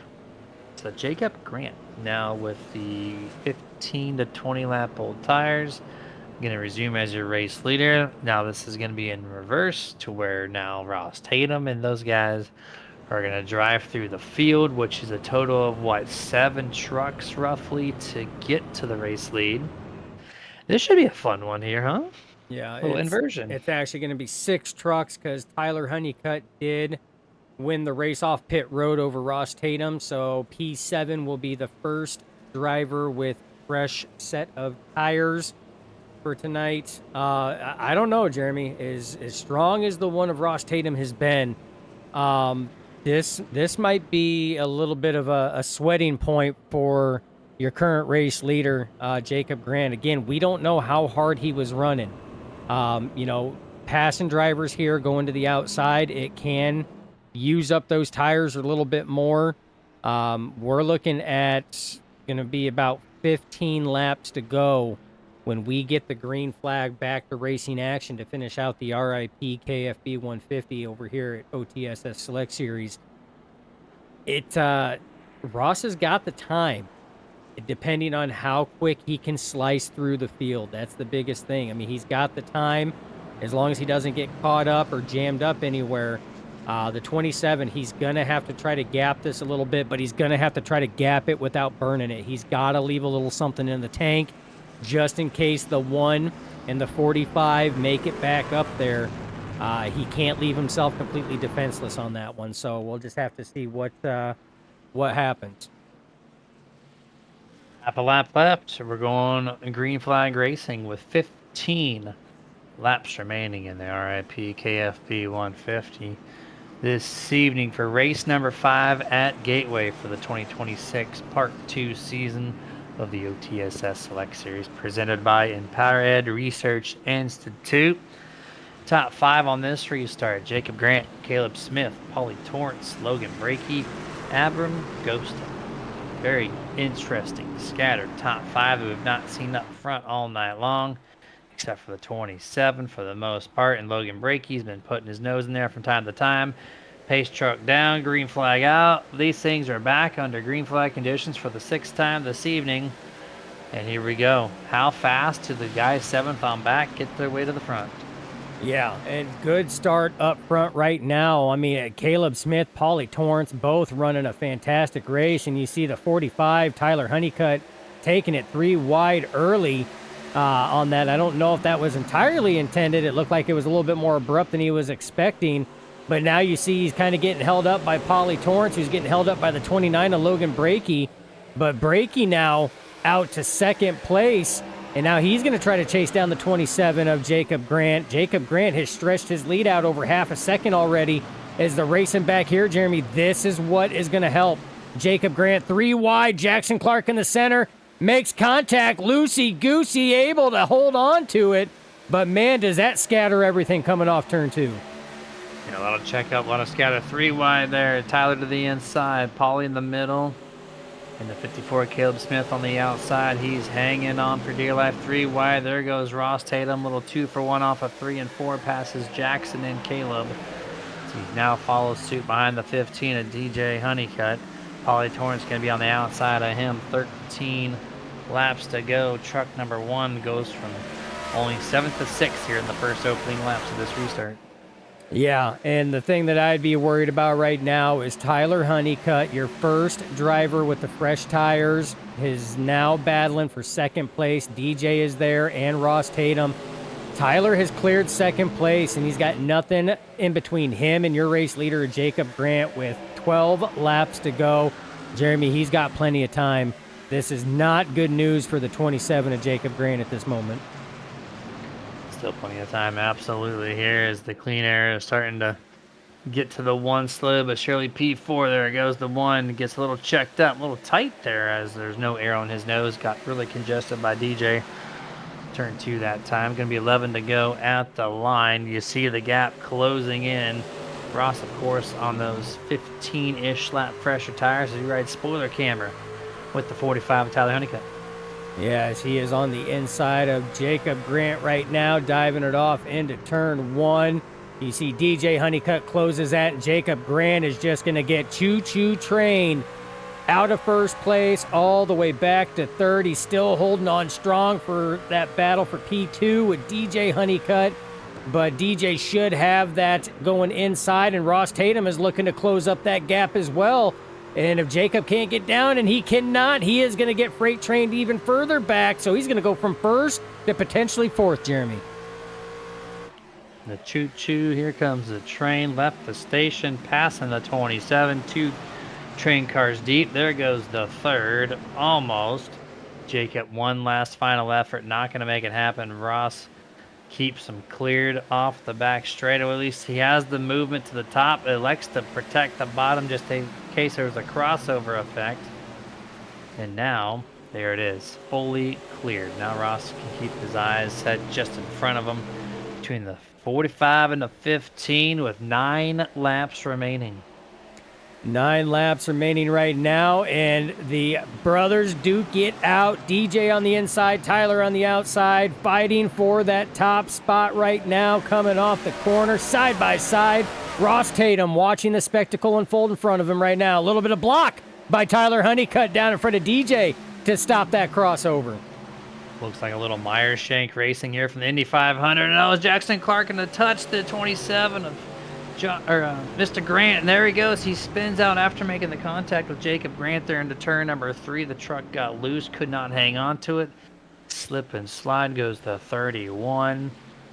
Caution for the 6th time this evening. Nerd TV Replays got it. Late drive into the corner. This is road racing. That's not allowed. Washes up the track. Stupid tight goes to 31. And then does he get... Oh, yep. He got assistance there. Big chunk there by the 22 into the 31. Yeah, it's he had to check up big time going into the corner, though. Like we said, he had that big drift going up into the 27. Hard dive in, drift up, makes contact, gets loose, has to check up and get on the binders. A little bit of wobble up as the 22 was trying to go to the high side. Contact made, and loop-de-loop, around we go. Yeah, there's a loop-de-loop. Now, how does... You have to go side by side, P1, P2. They're going to have to stay as they are. Ross Tatum's going to be on the inside. What do we do here? How do we do the restart? 1 to go should be next time, it looks like. So they have one more lap to decide who takes top, who takes bottom. I know they're actively discussing who restarts where this time. Yeah, I would almost take that inside. I mean, you're controlling the start. If you want the outside, you can get that good jump and move up after you cross the start-finish line and change your lanes and move up. I mean, right now, I think Ross Tatum is in that catbird seat. He is in the best position right now. Because if the racing gets pretty heated between DJ and Tyler, he is right there to pounce. Plus, he gets that inside run, so that means if Tyler restarts on the inside, holds DJ up, that's going to leave that inside lane. If Ross can close up, we could see DJ get choo-choo trained just like what we've seen Jacob Grant before. So, I mean, keep an eye on that one, but, I mean, keep an eye on that 45 and that 15 because they're going to be racing hard and heavy. And don't count out some of these other drivers. I mean, Jacob Grant's back there with older tires, but, I mean, you don't know what he has left in the tank either. And anything can happen up ahead of him. Don't count out EJ Luna. Donnie Honeycutt's back there. Logan Brickey we've seen up in the top 3 as well. So, I mean, I would say that pending no incidents causing trucks to go way off pace, and I'm not going to say any more than that because I don't want to jinx it, but up in that top 6 to 7, I would say anybody in that top 6 to 7 may still potentially have a chance. But it's gonna get very sweaty up here, Jeremy, real quick.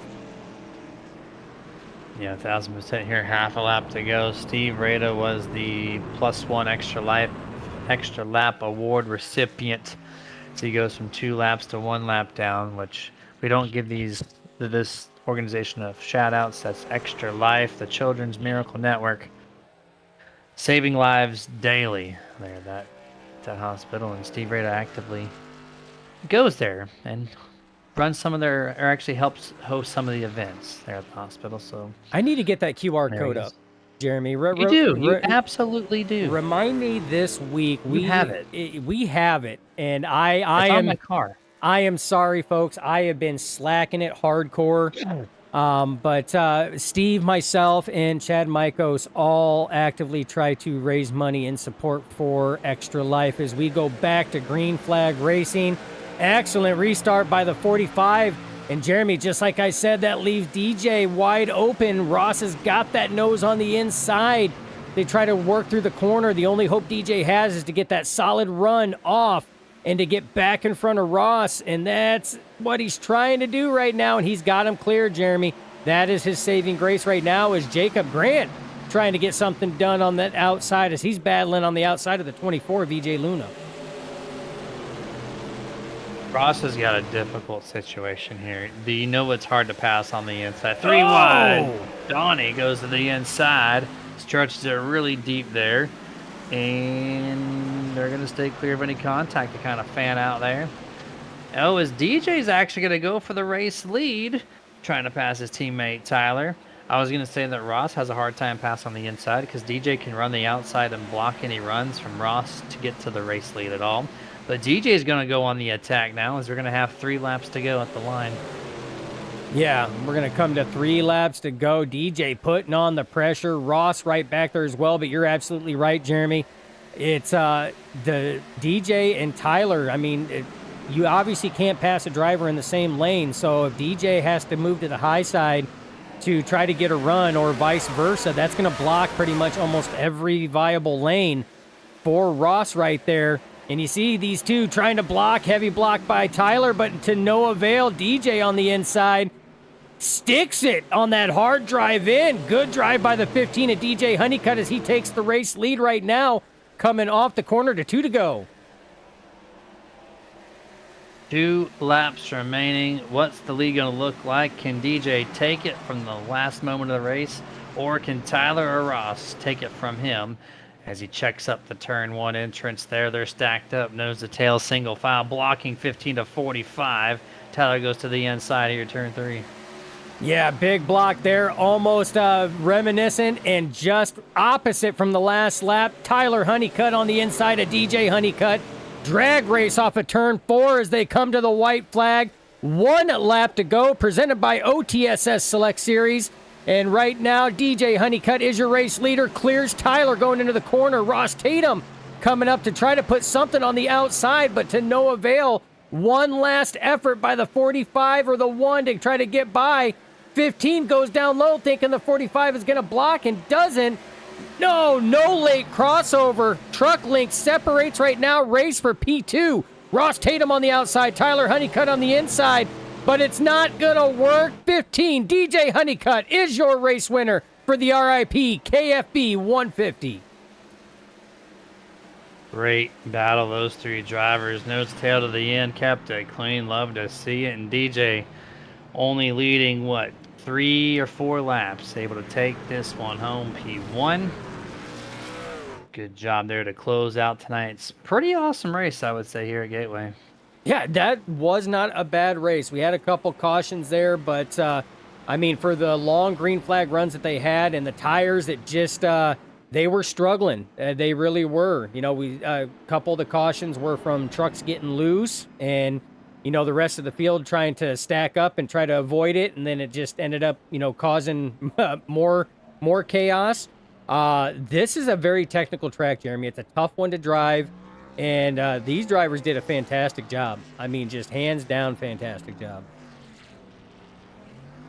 As well deserved burnouts there. Go to the 15 there. Fantastic job. I do agree with that as he does a smokeless burnout there. There it goes. He's starting to kick in a little bit. And there it is. Keeping it off the wall. Tight straightaway, too. It's a good job not bouncing off the wall. And here's your... iRacing, give us better smoke. You know, Dustin, they've been doing it since 2008. They have time, okay? They have more time. Soon. Almost 20 Soon. years. That's all I'm saying. Yeah. Soon. They're getting better nighttime lighting, so that's well looked for with majority of the community. But smoke, please. Can't have spinning tires and no smoke. What is this? Here's the unofficial results for tonight's race number 5 of the 2026 Part B season for the OTSS Select Series. DJ Honeycutt, Tyler Honeycutt, Ross Tatum going to be talking to us in the post-race podium. Presented by Victory Fuel. And to round out tonight's top 5 will be going to be EJ Luna and Donnie Honeycutt. Then 6 through 10, it's going to be Jacob Grant, Jason Pick, Polly Torrance, Jonathan Gaston, and Ronnie Hurst.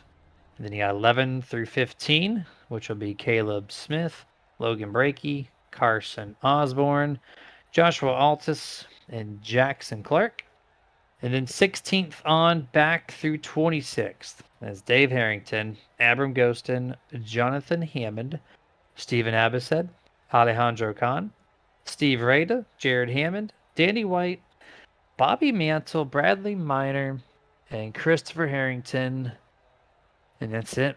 There's your 26 drivers. Now I do want to shout out some good mentions because we still haven't gotten the habit of doing this, Jeremy, and that's on both of us because we're still getting used to all the fancy stuff that we put up for you viewers out there. Hard Charger, EJ Luna up 15 positions for Lone Star Racing. Fantastic drive to bring that home P4. Ross Tatum leading the most laps, 68 out of your 120 scheduled distance laps. We're led by that number 1 truck. And then Caleb Smith, newcomer, first race tonight. Fastest lap at a 33.934, and that is cooking, Jeremy. Yeah, no, 1,000% there. You get so much stats on this post-race little race results view. It's really cool to see everything there. All the cautions, the green flag changes, fastest drivers, and all that good stuff. So thank you for putting this under a 2026 graphics. And here we go. Post-race show presented by Victory Fuel. Here, I think we got our top 3. We do. So Ross Tatum's going to be the first one pulled up. One of the 2 from the Burning Down podcast, Mr. Ross Tatum, one of the fastest, probably the fastest driver here this evening. Ross, pit strategies couldn't quite get there to P1 again. No, I couldn't quite do it, man. I tried. I didn't want to wreck nobody. I didn't want to put anybody in a bad situation. And the way the points are structured, a third was just fine with me tonight. So we led a lot of laps due to the pit strategy or the pit penalties that all those guys got. So that was appreciated by me. But yeah, it was a fun race. I had, Gateway's a pretty boring track, but I thought the race tonight was pretty good.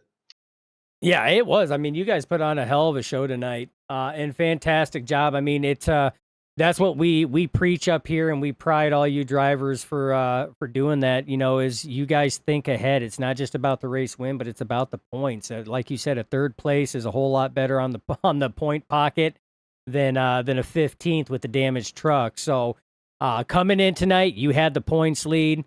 Tyler was sitting P3. Back there as well. How is this looking for Michigan? Now, I know you said Michigan is kind of one of those wild cards because it's kind of a drafting track. So, I mean, it's going to be heavy on that. How do you feel your odds fare going into Michigan before our midseason break to try to maintain that points lead or extend it? Oh gosh, I'm not real sure because I'm okay at Michigan, but I don't have a ton of short run speed or, it takes the whole run for me to get near the front. So I'm a little nervous about it because like we just talked about the wrecks, the drafting, it's going to be like a little mini Daytona. So it's going to be tough. But I'm just going to try to keep my car clean. Somehow I only have 4 incidents this year and 4 of them were at Daytona. So it's been a good, clean season for me, so I'm going to try to keep it up the rest of the season. It'd be nice to end the season with less than 10 incidents. So that's my goal, but we'll see how that goes. Yeah, 100% there. Good, strong goals, man. Go ahead and get it done. You've been bad fast all season long here for the first 5 races now, and It's your time, man, though. P3 tonight, solid job. Any shout outs you want to give out before we let you go? Yeah, sure. I want to thank Little Debbie for being a great There it job, is. and everybody should go buy some Little Debbie's, please. We appreciate the support.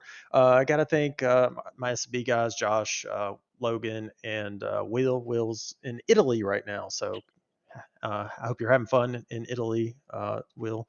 And I got to thank you guys at Nerditudes. Best broadcast out there right now. I was watching Dustin's stream the other night, and that layout you have was sick. I loved it. I don't know how you guys do so awesome with the overlays and layouts and stuff. That Well, was it's that was not me. really cool.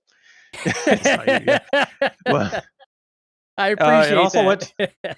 yeah, it was really cool. And I went to the website. Whoever did the website, great job. I mean, that thing is Again, sick. not me. Yeah. But yeah, and I got to thank the Honeycuts, even though they beat me, 2 of the 12, so I appreciate it. But they put on a great league. Empower Research, I remembered it this week. Thank them and just everyone who sponsors the league, Ghost Athletics, everybody, and thanks to everybody for tuning in. I guess looking forward to next week. Yep. Eat enough little Debbie's, you become Big Deborah. Maybe we'll get there next week. Who Hey, knows? little Debbie's a naughty girl, but that's all right, man. It's she's naughty in her own way. She's got them sweet treats, but I appreciate the shout outs on everything. Yeah, I had to laugh, Jeremy, because I was waiting when you said the website. I literally looked over at your camera and was waiting for you to point again. Uh-huh. Sure thing. Absolutely. Taking no credit from that one, man. But Ross, thank you for your time, and maybe we'll talk to you next week. Thanks, guys. Yes, sir. You know I'm not taking credit for that. You've Not helped at all. you've helped out on the Humanly website possible. graphic wise and stuff, my guy, just like you have on the broadcast.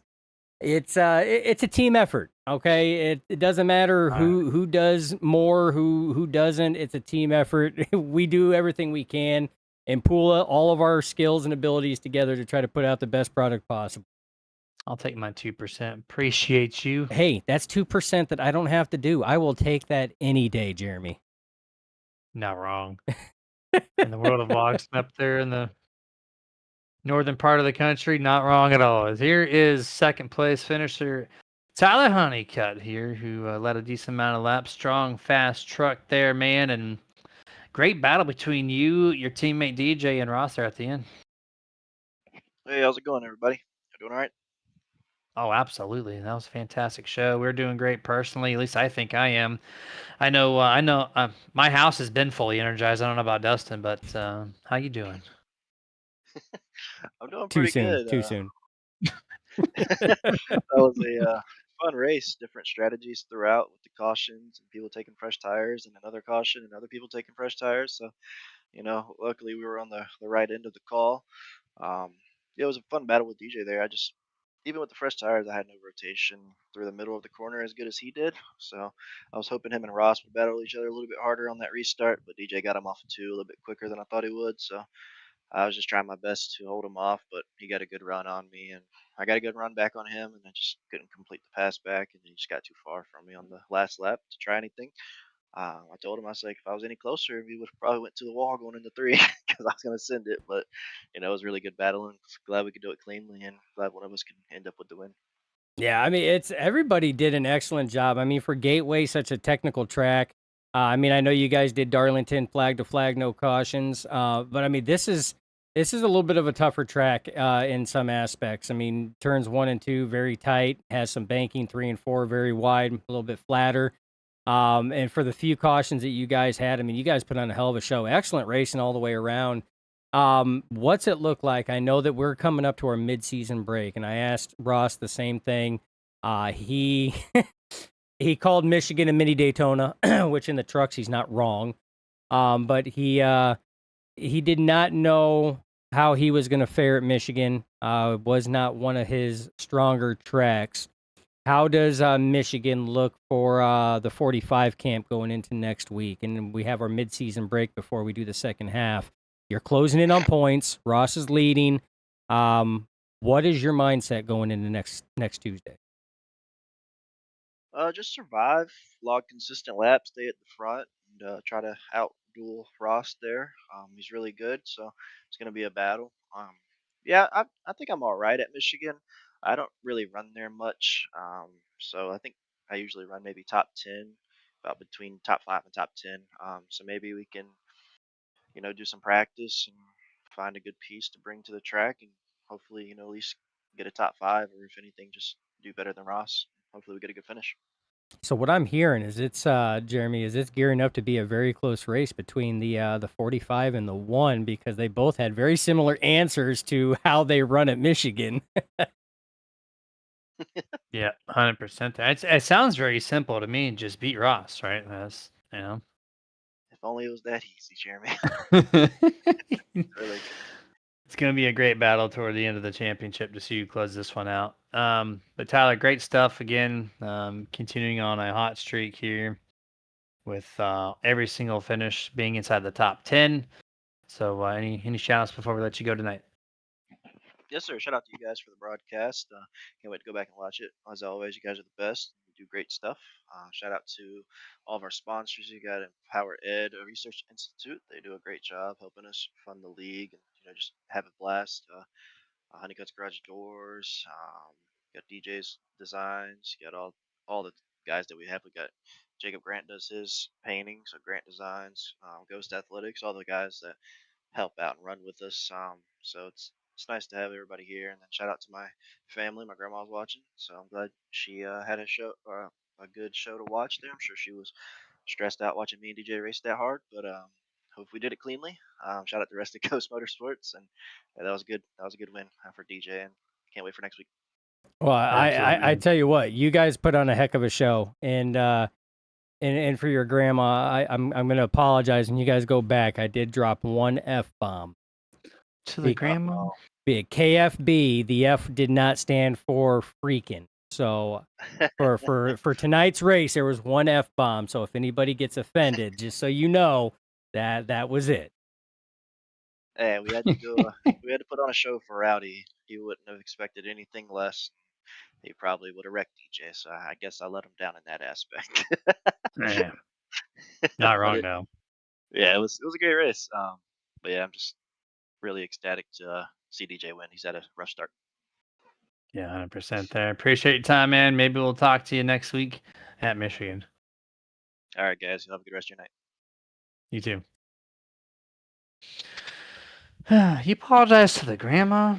You absolutely. She's never heard have that to. word ever. Absolutely have to. Well, you don't know. I mean, some people may not hear it. I've got the mouth of a sailor, and I tone it way down for you guys, like way down. You can ask Jeremy. You catch me in Discord, and we're just hanging out. It is 10 times worse. But you know what? Like I said earlier, for this race and for who it was for, I wasn't gonna leave this broadcast without dropping it for that F in between K and B. You dropping a little Wayne lyric there, and then the F isn't for. That's a classic line from him. That's right. And you're welcome for that. As we're going to not hang out with the sweet treat herself, Little Debbie, we're going to hang out with the 15 in the Icon Apparel Company, Victor Lane, DJ Honeycutt getting it done here. First checker flag of the season.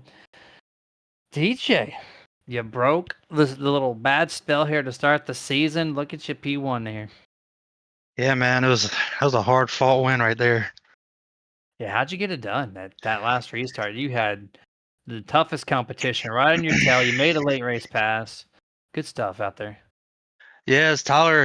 Me and him race really freaking hard against each other. It's just something happens whenever we get side by side or close to each other. We just up the ante a little bit, but we raced each other really clean. That was a great race we had going on. I thought I was done after that penalty. After getting the commitment line violation, I thought it was over, but I just gripped the wheel, tried to keep my wheels from spinning too hard. I think I restarted 22nd, 23rd after that, and just made my way all the way up to I think 9th before green flag stops. So I had no idea I was gonna have that much long run speed. If not for that, I wouldn't be here for sure talking to you guys for a win. Just grateful for that. We had a lot of good racing out there. Some guys made it hard for me to pass for sure, especially really late in that run. It got really hard to finish the corners, but yeah, Tyler, he had he got lucky. That caution came out when it did. I was about to pass him. Hopefully, at least I thought I was. But he got a really good restart.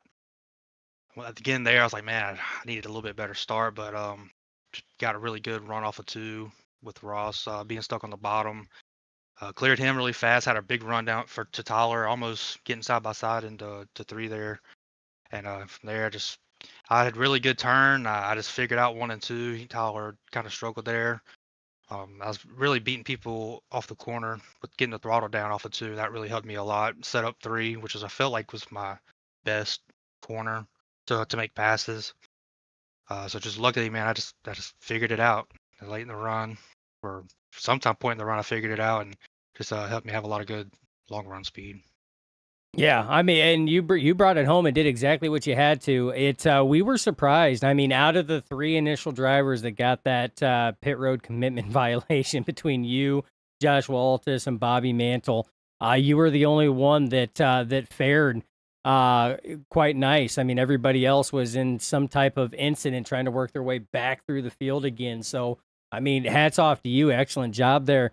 Walk us through. I mean, those last couple laps. I mean, you had that big block there by Tyler going down the backstretch. He moved back up. You were able to get the line on. Next lap around, it was role reversed. You went for the block and then moved back up because Ross was coming up, and Tyler tried to get the run on. You were able to hold him off, and then coming around for that next lap, you had me worried, my guy, because you were expecting that run, that crossover by Tyler. You went down the track for the block, and it was an empty track. And I was like, oh, man, is Tyler going to get the run on the high side here with Ross pushing him? What was going through your mind when you went for that block and realized that move never happened? Yeah, yeah, Tyler did a really good job defending. Though I just feel like I got a lot better of a wider entrance, so I could set the front of the corner earlier into the corner in three, which gave me a really good exit to three and a run down the front stretch to be able to make the pass, going into one. And then, like you said, once with the roles were reversed, I felt it was coming. I didn't want to give him any draft at all because the draft played some effect. It definitely did. Especially no, it came really in effect in the long run. I could tell it was more apparent the draft than I expected it to be. So I just didn't want to give him any help at all. That's why it was less of a block, just more trying to get the break of draft. Then yeah, I was hoping he wouldn't have as much of a run just in case he did get to my outside, but I moved back and then I felt like he was going to punt me if he had the opportunity. So I sent it into three, kind of washed it up higher than I have been the entire night just to get some distance and then just kind of diamond the corner off and got a good run off to the finish. So that was my thought process. I'm pretty sure Tyler would have bumped me if he had the opportunity. I probably would have done the same thing. But I don't think we touched each other the entire time we were racing. Me, him, or Ross. So that was it was a lot of fun. It was a great race, man. It was a lot of fun in the wheel. I hope it was a lot of fun to watch. It was definitely a lot of fun to watch, and he definitely would have. I do believe, don't quote me, but you can go back and watch the post-race interview. I do believe he said that if he was any closer to you, that you probably would have been in the turn three wall. But he wasn't close enough. So, I mean, I didn't even think about that to where, I mean, just breaking that draft, because, I mean, this is a longer track. It's got drag strips for front and back stretches. But it's kind of driven with that short track mentality, and we don't realize how much that draft plays effect. So, I mean, I didn't even look at it in that aspect, but I mean, that makes perfect sense. And it worked out, man. Congratulations on your P1. I mean, hard fought battle between you and Tyler and Ross. Excellent race, fun to watch, fun to call, but the floor is yours, man. Any thank you, shout out you want to give? Man, first and foremost, thank you guys for being here each and every Tuesday. It's just awesome having you guys to be able to represent us and for us to represent you guys as a broadcast company as well. It's just a whole lot of fun to run this league and to race with these guys every week. We've got a really good group, and we're just going to improve every race, every season. I'm really excited to get on to Michigan. I don't know how fair it's going to be. Really drafty. It's going to be really draft heavy there. So I usually don't like those kinds of races, but hopefully I'll just nut up, figure it out, and be towards the front because I really need to make some points up. Last week really hurt me in points, and I'm not sure if I'm gonna be able to to catch up, especially because the guys in the front of the points, they just don't make mistakes. All of us are just pretty locked in when it comes to racing like that. So hard to make up points when everybody runs so hard and runs so good every week. But hey, I'm not gonna give up. We still got more than half the season left, so anything can happen. I'm gonna go out there and try to do what I can to get close to the points lead. But if not, I'm gonna come out here and try to win every race. So that'll be fun. Secondly, just thank all my family and everybody else who watches us and supports us, however they do so financially or just being a fan of what we do here, or just showing up every week to race with us. It means a lot more than everybody may think. So just thank you everybody for doing that for us. Appreciate your time there, DJ. Congratulations on your first win of the season. Hopefully we see more from you. Keep that 15 in front, and maybe, just maybe, we'll talk to you next week. And I hope so, man. But I'll see you then. Give her hell, yes, sir. DJ Honeycutt, winner of tonight's RIP KFB race here for race number 5. Dustin, pretty thrilling race overall. I enjoyed this one quite a bit. Yeah, this was a good one for such a technical track. I mean, these drivers did a hell of a job. Can't stress that enough. I had to chuckle at DJ's comment. He typically doesn't like those drafty tracks, but he's just going to have to nut up. Draft track. I love that. Just going to have to nut up. So, I mean, no, they put on an excellent show. I mean, the championship standings are heating up. It's going to be another fight all the way down to the end, just like the opening and inaugural season for OTSS Select Series presented by Empower Ed Research Institute. Jeremy, it's going to be fun. Michigan is one of my tracks I love running. It's always fun. It's going to be a good one. And then we go into a break, and then we're going to sit here and round it up and do it all over again, Jeremy. But we've got, like I said, this schedule is solid. I mean, we got Michigan next week. We go into a break. We come back to our road course, one of my favorites that the NASCAR Top Premier Series, all 3 of them run Watkins Glen. Then we go to a short track at Richmond. Then we hit the rectangle at Indianapolis. Then we go to Chicagoland, then Phoenix, then Las Vegas. There's a lot of technical tracks on here, a lot of places for drivers to make up points. And Jeremy, I think this championship is going to be just like last season. It's going to come down to that last race, and they're going to have to gamble it at Vegas. Yep, no, absolutely there. I like the schedule. The schedule's pretty solid, well-rounded, testing all the skill sets within where you can in the NASCAR world limits, and drafting track next week at Michigan. That'll be fun. Thanks, you guys, for tuning in. I still have about 6 there on the Twitch side, which has been about our highest peak on average week to week, so thank you for that. Check out our website, nerdytunes.gg, just to give the website a view. If you like the merch, of course, support us in any way, shape, or form. But Dustin, that's it. We're going to go live. You might be racing tomorrow. I'm not too sure, but I know we're going to go live Depends on how Thursday. the back is. I threw my back out over the weekend, moving furniture and everything else. Nice. That's why I've been readjusting myself in this uncomfortable chair right now. So I'm going to try. If you guys want to tune in. I am still in the Extra Life Bracket Challenge. I'm in the quarterfinals right now. Somehow I survived the massacre last week. I finished 23rd. Drag racing my head-to-head competitor last week and beat them to the line to win my bracket challenge. So I'm still in there, just outside the top 10 in points, but I got to get out of the Nerdios car, Jeremy. I tried to redeem it last week, and it just did not go, so I need to shelf that one for a couple races. Let the juju build back up in it, and I think tomorrow is that bumpy Daytona, so I think we're breaking out the MLB throwback, the Mario Super Sluggers. We're going to try that one. Knock it out of the park, man. You got it. All right. Thank you guys for tuning in. We're going to go live Thursday, at least for the broadcast side of things, and then that's it. You guys have a good rest of your night. Stay safe. Get your nerd on. Dustin, what you got for him? As always, it's not goodbye. Just till next time. Stay nerdy.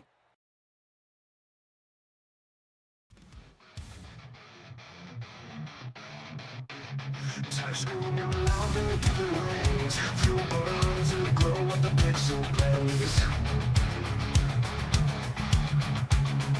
The rubber moves roll with a fist clenched tight. Your TV lights up the endless night.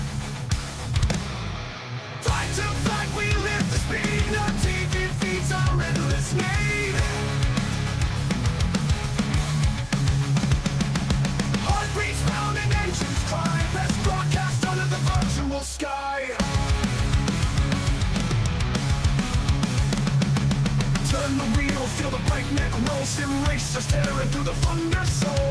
Gear shifts crack like a lightning storm. Digital warriors breaking the norm. Turn the wheel to the breakneck roll. Sim racers tearing through the thunder soul. Gear shifts crack like a lightning storm. Digital warriors breaking the norm. Fight to fight, we live for speed. The TV feeds our endless need. Heartbeats pounding, engines cry. Let's broadcast under the virtual sky. Through each hairpin, a battle unfolds. Victory forged in the fire of the bold. Neon dreams fuel the tracks we tear. Nerd TV shows us who dares to care. Fight to fight, we live for speed. Nerd TV feeds our endless need. Heartbeats pounding, engines cry. Let's broadcast under the virtual sky.